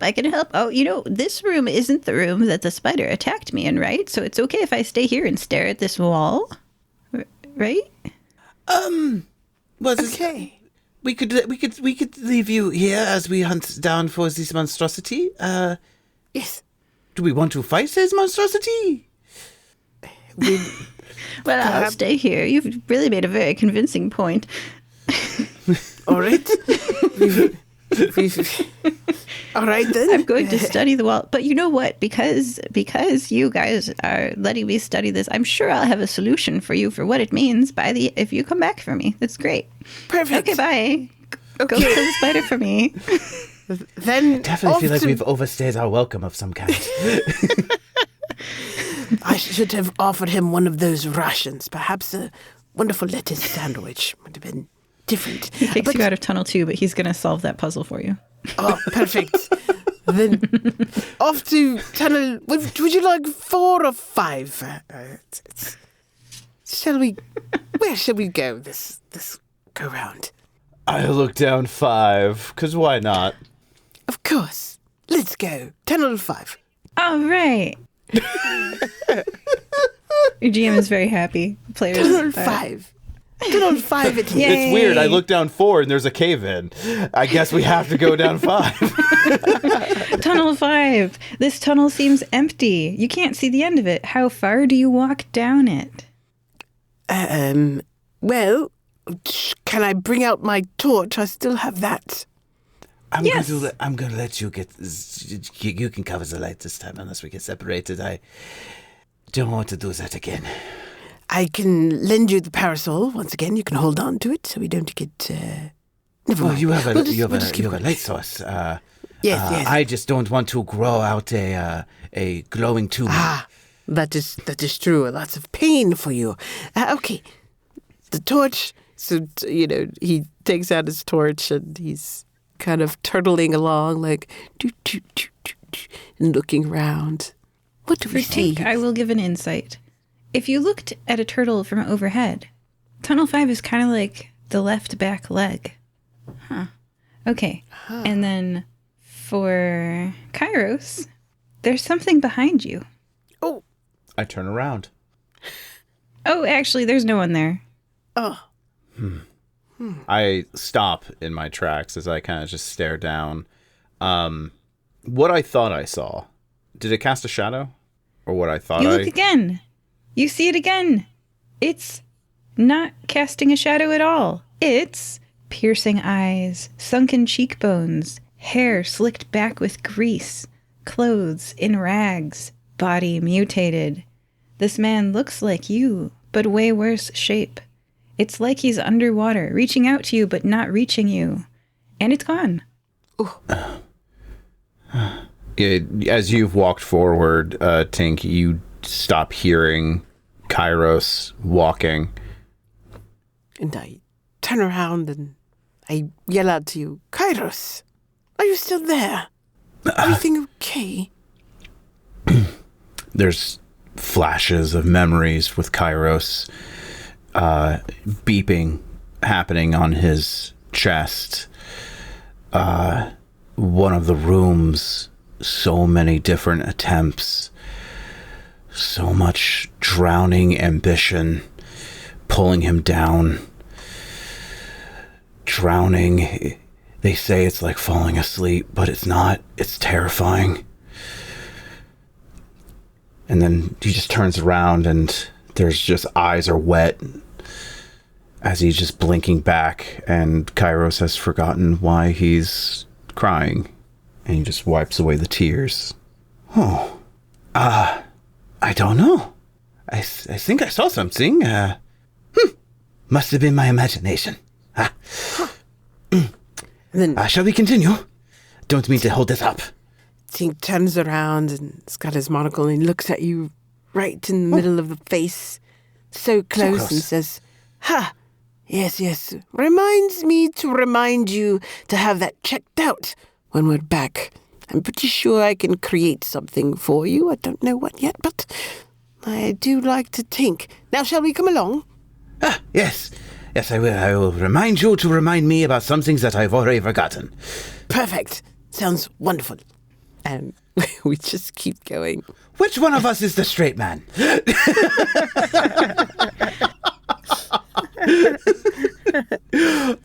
I will continue on with Tink.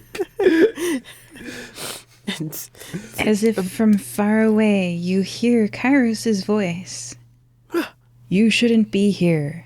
You try to play God. Know your mortal place. Is discovery worth it if all must suffer for your ambition? Go back to your time prison. Oh, of course. Discovery is always worth it, especially if you can win the Carapace prize for it. Tink just sort of says to himself. Kairos is just rubbing at his temples and he's just saying, No. No. No. No. No. No. No. No. No. No. No. No. We must continue on. We must continue on. We have to continue on. There's no choice but to continue on. Professor Tink, are we still walking? Are we? Yes. You reach a Y in the path. Do you take the left or the right Y? I take the right path. We take the right path. You emerge from the left path. There was a loop at the end. you're seeing Kairos get far more agitated. The beeping is getting far more increasing, which seems to bother him more. You see him trying to fiddle with his chest, but it just continues to be more agitating. We've definitely got to do something about this.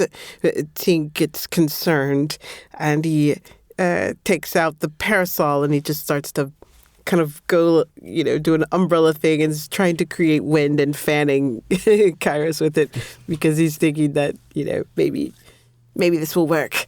So I'm going to fan you with this parasol, and just keeps doing it. I think through the absurdity of that, Kairos just kind of stops, blinks, and the cortisol levels do drop. Fanning Kairos with a parasol, Tink and Kairos emerge back into the central chamber. There's Tunnel 4, and there's the last tunnel, and there's the machine that you can vaguely understand in the middle. Oh wait, no, the professor has your scroll. I have the scroll. Yeah. Do I need to open? I shall open it just in case we need to. You left it with the professor, right? Professor Tuttle. Oh, dang it. Tuttle has your scroll, yeah. I will remind me to remind myself to ask him about it. Yes, I will remind you to do the thing that I was paying attention, you saying, yes. Yes. Do you guys go down Tunnel 4? Tunnel yes, 4. We do. We start walking towards Tunnel 4. And are you still in front, Tink? I've got my eye on Kairos. I'm very worried about Kairos, so I'm actually one step behind Kairos. Kairos is getting increasingly more agitated, almost seemingly not even aware that you're even behind him, as he is just walking, swaying slightly, as if drunk, and you just hear him just starting mumbling things. Occasionally you catch a few words like, "It was worth it. They don't understand. I had to. They don't know what's at stake. Have to go back. They did not know what's at stake. Have to go back. It was necessary. It was necessary." And almost like a safety blanket is like reaching into this cloth tattered bag as he's just kind of just playing with the tinkling of the glass vials, which echo in this cavernous hallway like almost wind chimes. And Tink is standing there thinking to himself, what else have I got in my pockets that might help this? Kairos, the fanning is working. We've clearly the sandwiches didn't work out, and I do still have a notebook with a piece of charcoal. Tiggs just starts looking around and looking at the cave, like, is there anything else that I could use here? Do we have more rocks? Is there more sawdust in case he falls apart?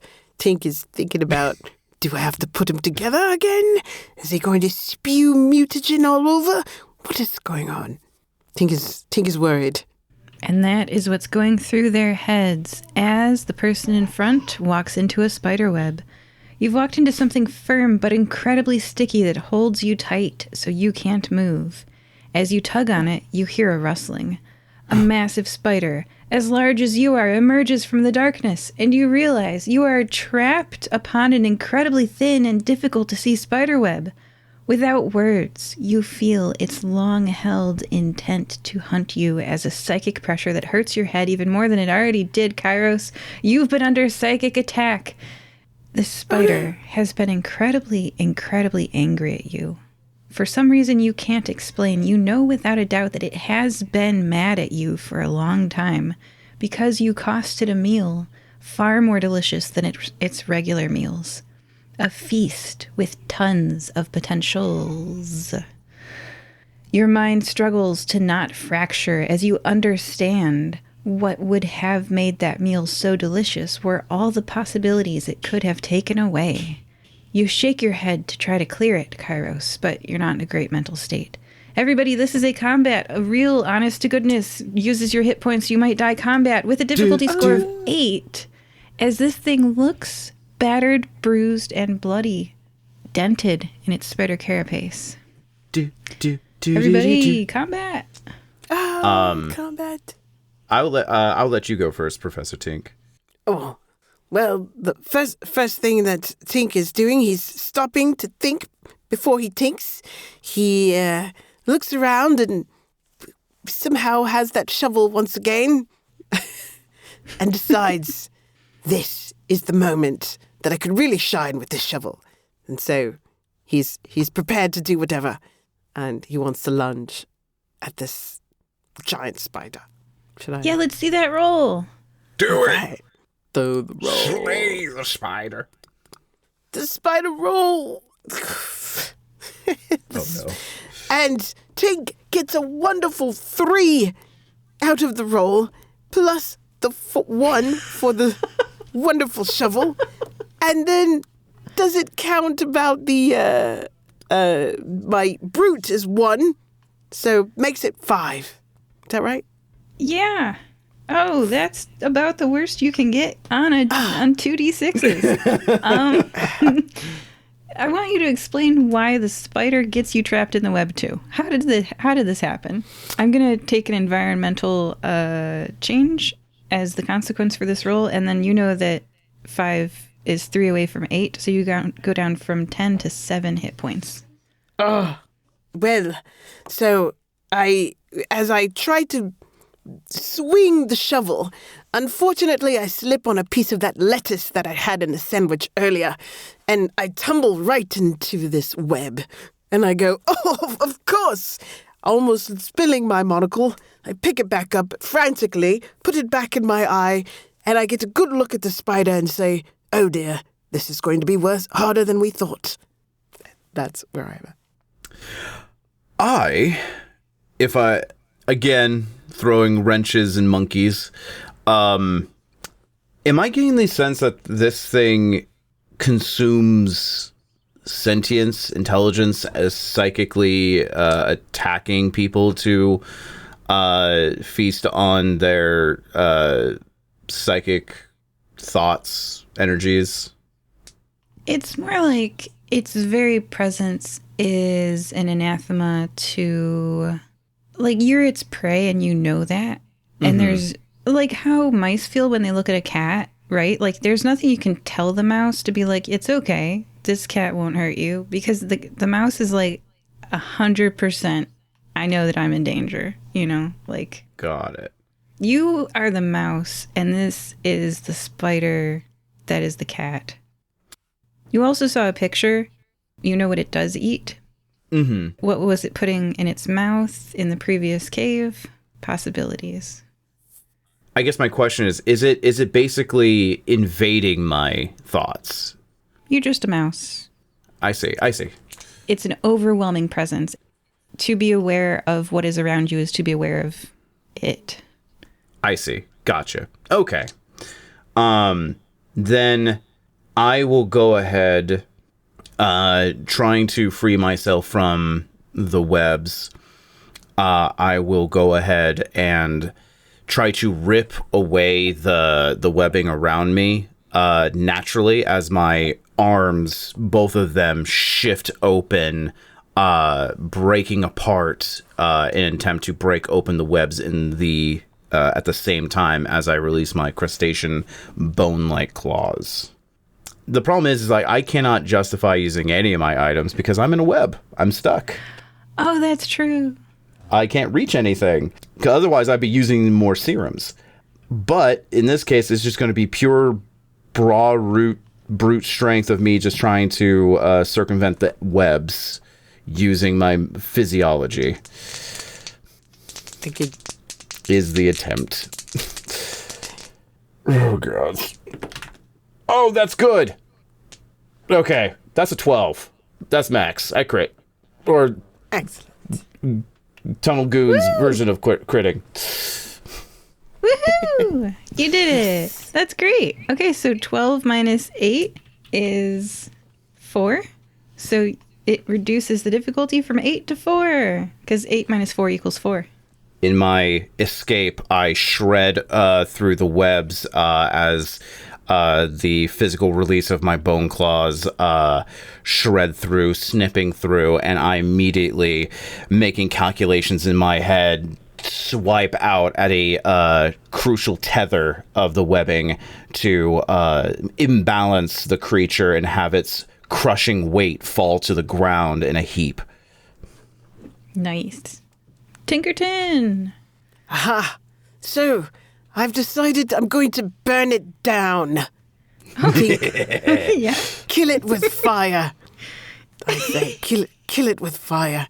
So Tink reaches in and grabs the torch and decides to try to burn down the web as well. Heck yeah! So, all right. Small So- note. This is how a lot of fire-breathing kittens adventures end. Welcome to the group.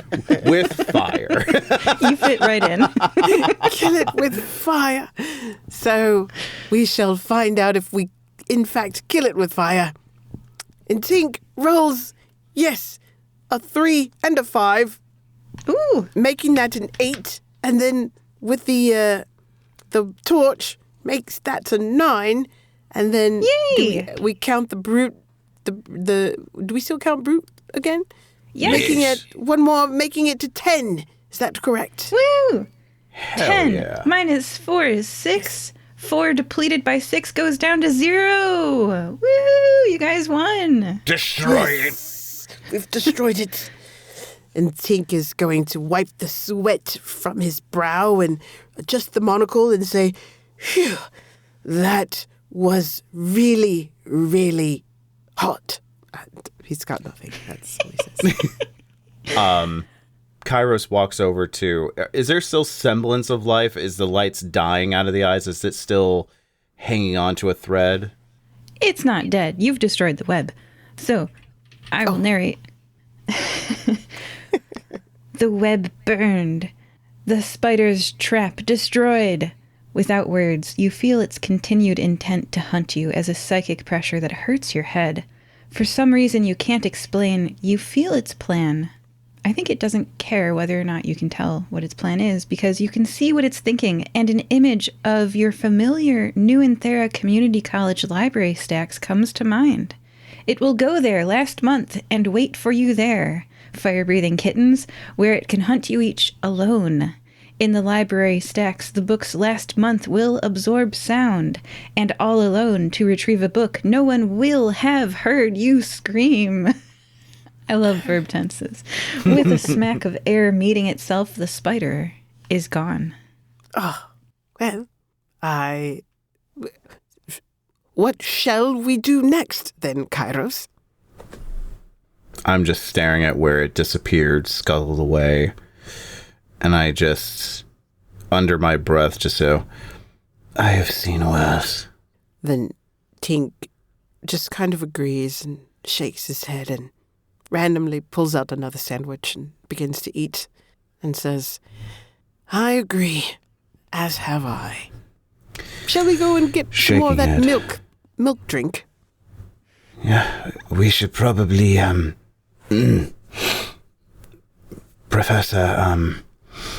Professor Tuttle is probably, done with his notes, and, probably should retrieve him now that the danger has passed. Yes. Yes. Tuttle it is. It is. Before we leave, I just take one last look at the charred remnants of the webbing. Take a look at the webbing. Grab some of it, sticky in the hands, and I roll up in a ball. Take out, rip off a piece of cloth of my remnants of the shirt and just wrap it up and go, Interesting mutagen. Could be useful. And tuck it away. And then we head over to Tuttle. Then we go to Tuttle. All right, you guys are with Tuttle. Tuttle says, Alka 4, Ilak 5, Inalik 6, Talika 7, counting on one's own 5 turtle fingers. Alkatunu 8. These are the digits.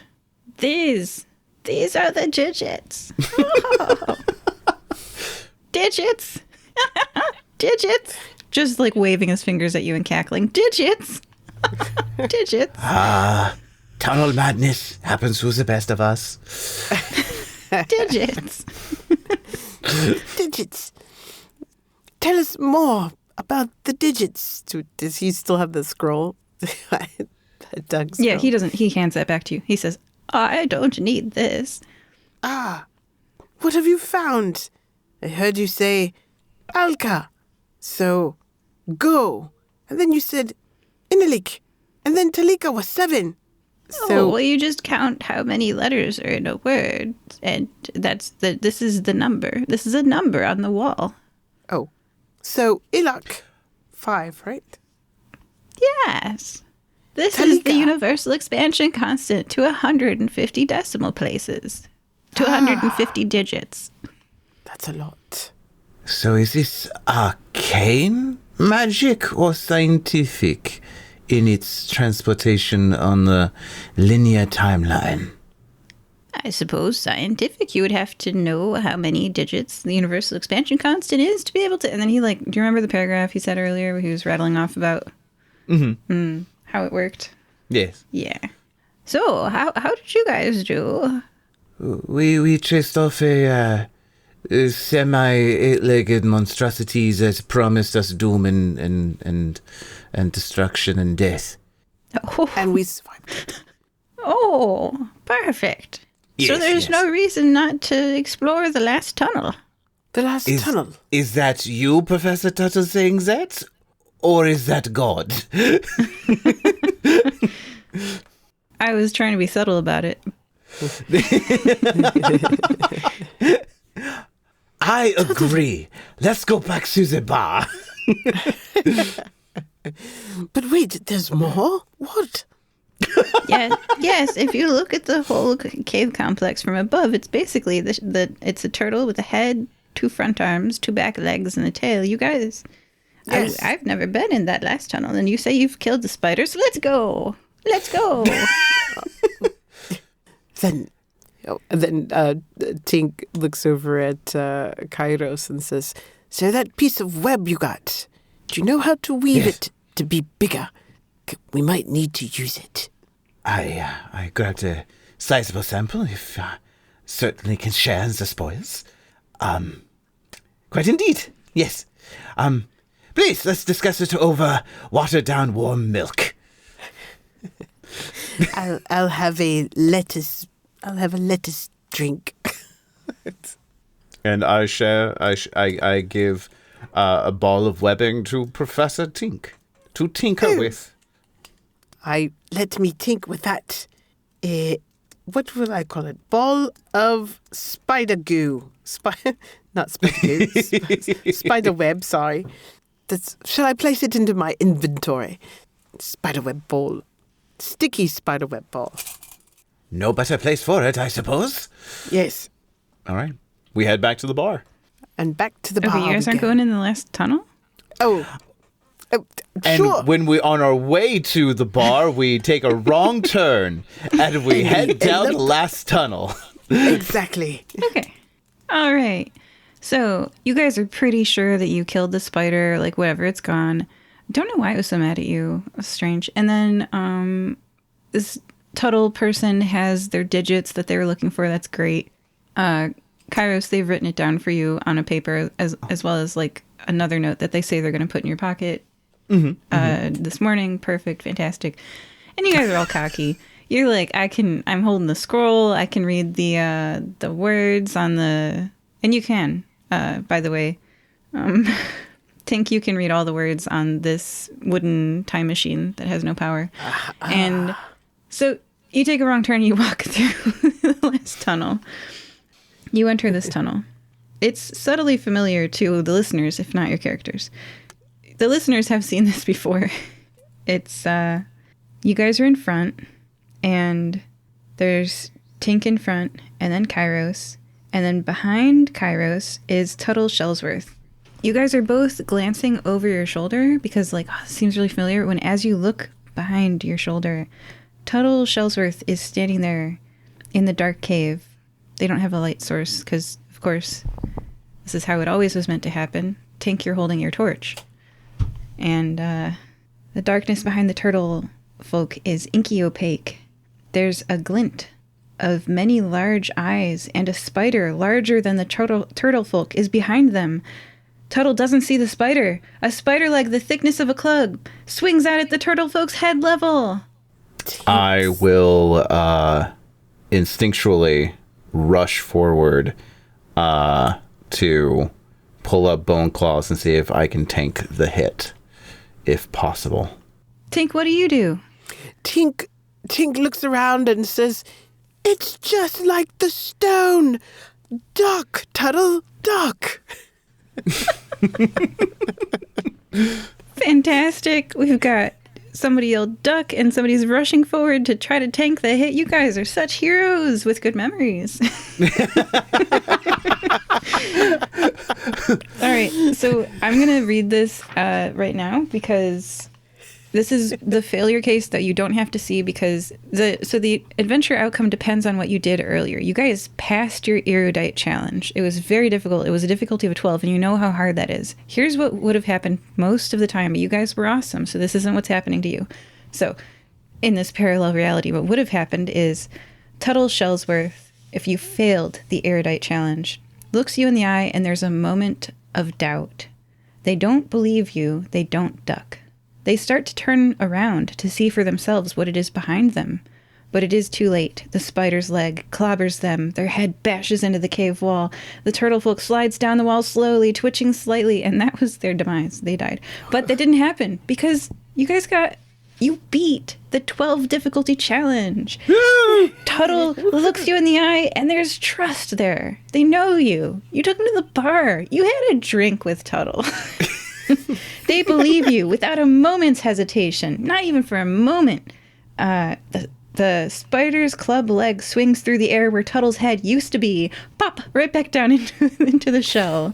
And a whooshing sound and the crash and the tiny clinks of debris littering the floor where the spider's leg has crunched a crater in the cave wall. Tuttle lives. Question, though. Did it actually break the cave wall where all the very precious writing is, or did Kairos able to block that hit with claws?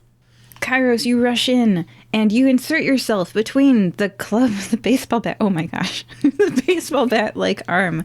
Oh, yikes. And we're going to start combat because, Kairos, you just got slammed into a wall and the ancient writing doesn't crack. And, you know, you've preserved an ancient ruin today with your flesh and blood. You're a ruin hero. Woo! I'm a ruined hero. And everyone, the U-sized spider's eyes fixes on the turtle folk ducked into its shell. Curious? Enraged? At first, you can't read its alien expression, a spider's face as large as your own. But then you can feel that psychic pressure begin, a malign, eldritch aura. It looks at the turtle folk, and it looks at you on its claw, Kairos. And you realize eyebrows are overrated. Its ancient beyond time, madness-inducing presence weighs on your mind, inescapable, all around you as it focuses its eldritch attention upon you, learning who you are. Everyone, this is a difficulty 10 rated combat. Who'd like to begin? My vote is Kairos. You are being smushed by it. I will, and if this is too esoteric, I understand. But if it is reading my mind, trying to gather who I am, Kairos is not afraid. He has seen things, his own demise countless times. He is, this culture shock of his eldritch horror is for a moment reminding him back to the tower and the entity. And images of the entity start flooding his mind. Kairos shaking and his whole body and flesh is bubbling in response. Cortisol, it's just a constant beep now, like a flat line. And I would like to use Erudite to psychically attack him with the image of the entity to repel it back. Ooh. Let's see that roll. All right.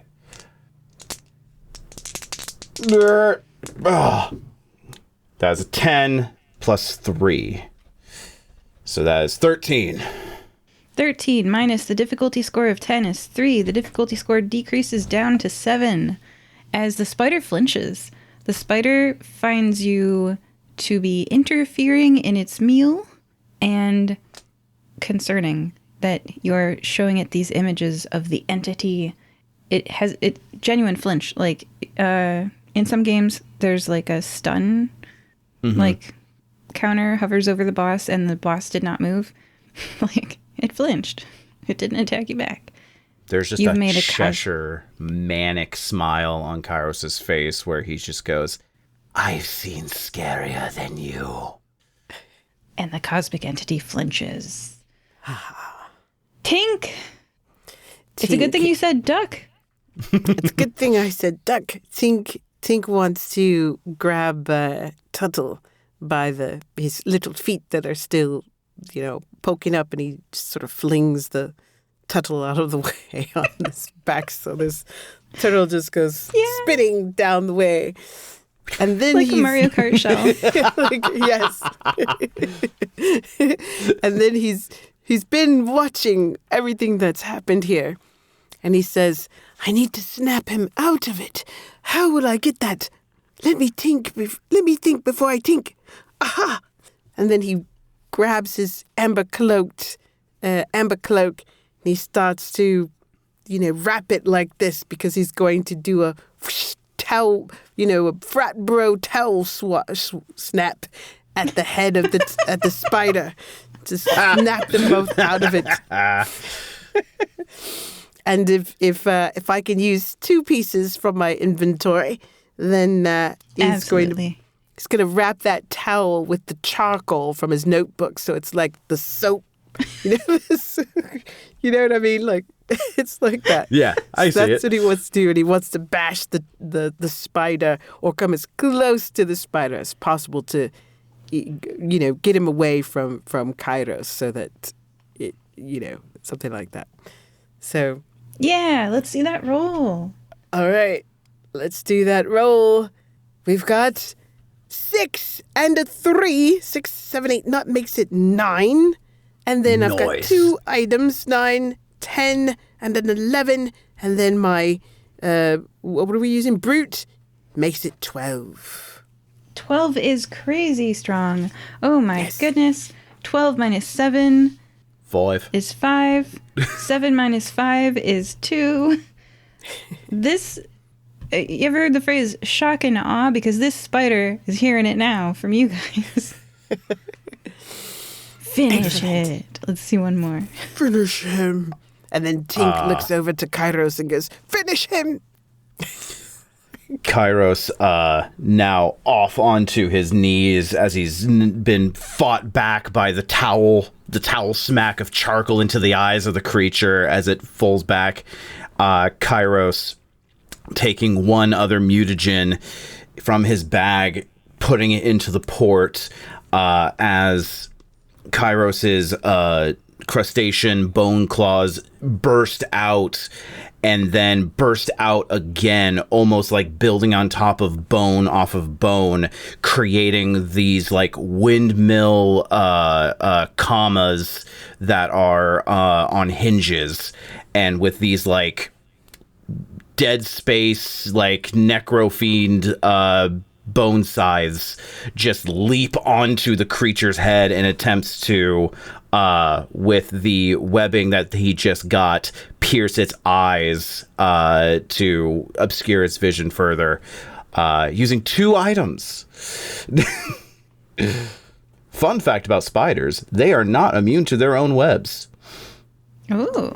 Yes. So, for you all listeners at home, spiders are not immune to their webs. They simply know where to step instinctively as part of their the evolution of the creature itself. There have been instances where they get caught in their own web and it is certain death by other spiders. Nice. Spiders are kind of metal. The spiders, yeah, that terrified them for a good reason. That is a 6 plus 0 brute plus my mutagen serum plus ball webbing, so that is 8 total. 8 minus 2 is 6. 2 minus 6 is well below 0. The spider is very assured that it is totally fine and nothing's going to go wrong here, but then you tangle it up in its own web instead of completely dodging and deflecting your blow entirely. You know, you do miss its eye, but it doesn't fully escape. You dent its carapace in exactly the place where earlier you had seen its carapace dented. As I reach in a bone claw into its body and twist, almost hooking into place, my eye or my face is like right there next to one of its dinner plate sized eyes. And I just, in this manic, mad scientist, gleeful voice go, "If I can strike down one of you, what does that make me?" Without words, you feel its intent to hunt you form, a psychic pressure that hurts your head. For some reason you can't explain, you feel its plan, because it doesn't care if you feel its plan or not. You can see what it's thinking, and an image of a tunnel familiar to you comes to mind. It will go there last week and wait for you to arrive, fire-breathing kittens. It will wait so it can hunt you, just 2 of you, before you can have interfered in the future with its hunt of this turtle folk. In the tunnel all by yourselves, your past selves won't see it coming, won't be aware that it already knows your fighting styles. With a smack of air meeting itself, the spider is gone, and you collapse and fall to the ground. Where did it go? Dang it. I go ahead and take out the mutagen aspect. It is cloudy in the vial, and I stuff it in, and the retractable bone scythe claws go back into my arms to refuel. My forearms are much thicker, and Kairos goes, Oh! Professor? Yes, I'm here. Remind me how many bones are in the human body. Though I'm not a human, Tig starts to think about this because completely unaware of all the pain that he's going through, and he's just starts pondering. Though I'm not a human, and I don't think I've ever really studied humans, but turtles, they've got so many bones. Do you actually want that answer? I could look it up somehow. Let me think. If you don't know off the top of your head, I will look it up. I just have to make sure I count how many bones to remove later. Of course. He gets closer and looks at him with the monocle and goes, "You really got to take care of that." Are we done here? Tuttle is kind of like over in a corner, everything tucked into the shell, peeks their head out and looks at you and says, "Ah!" and like puts their head back in.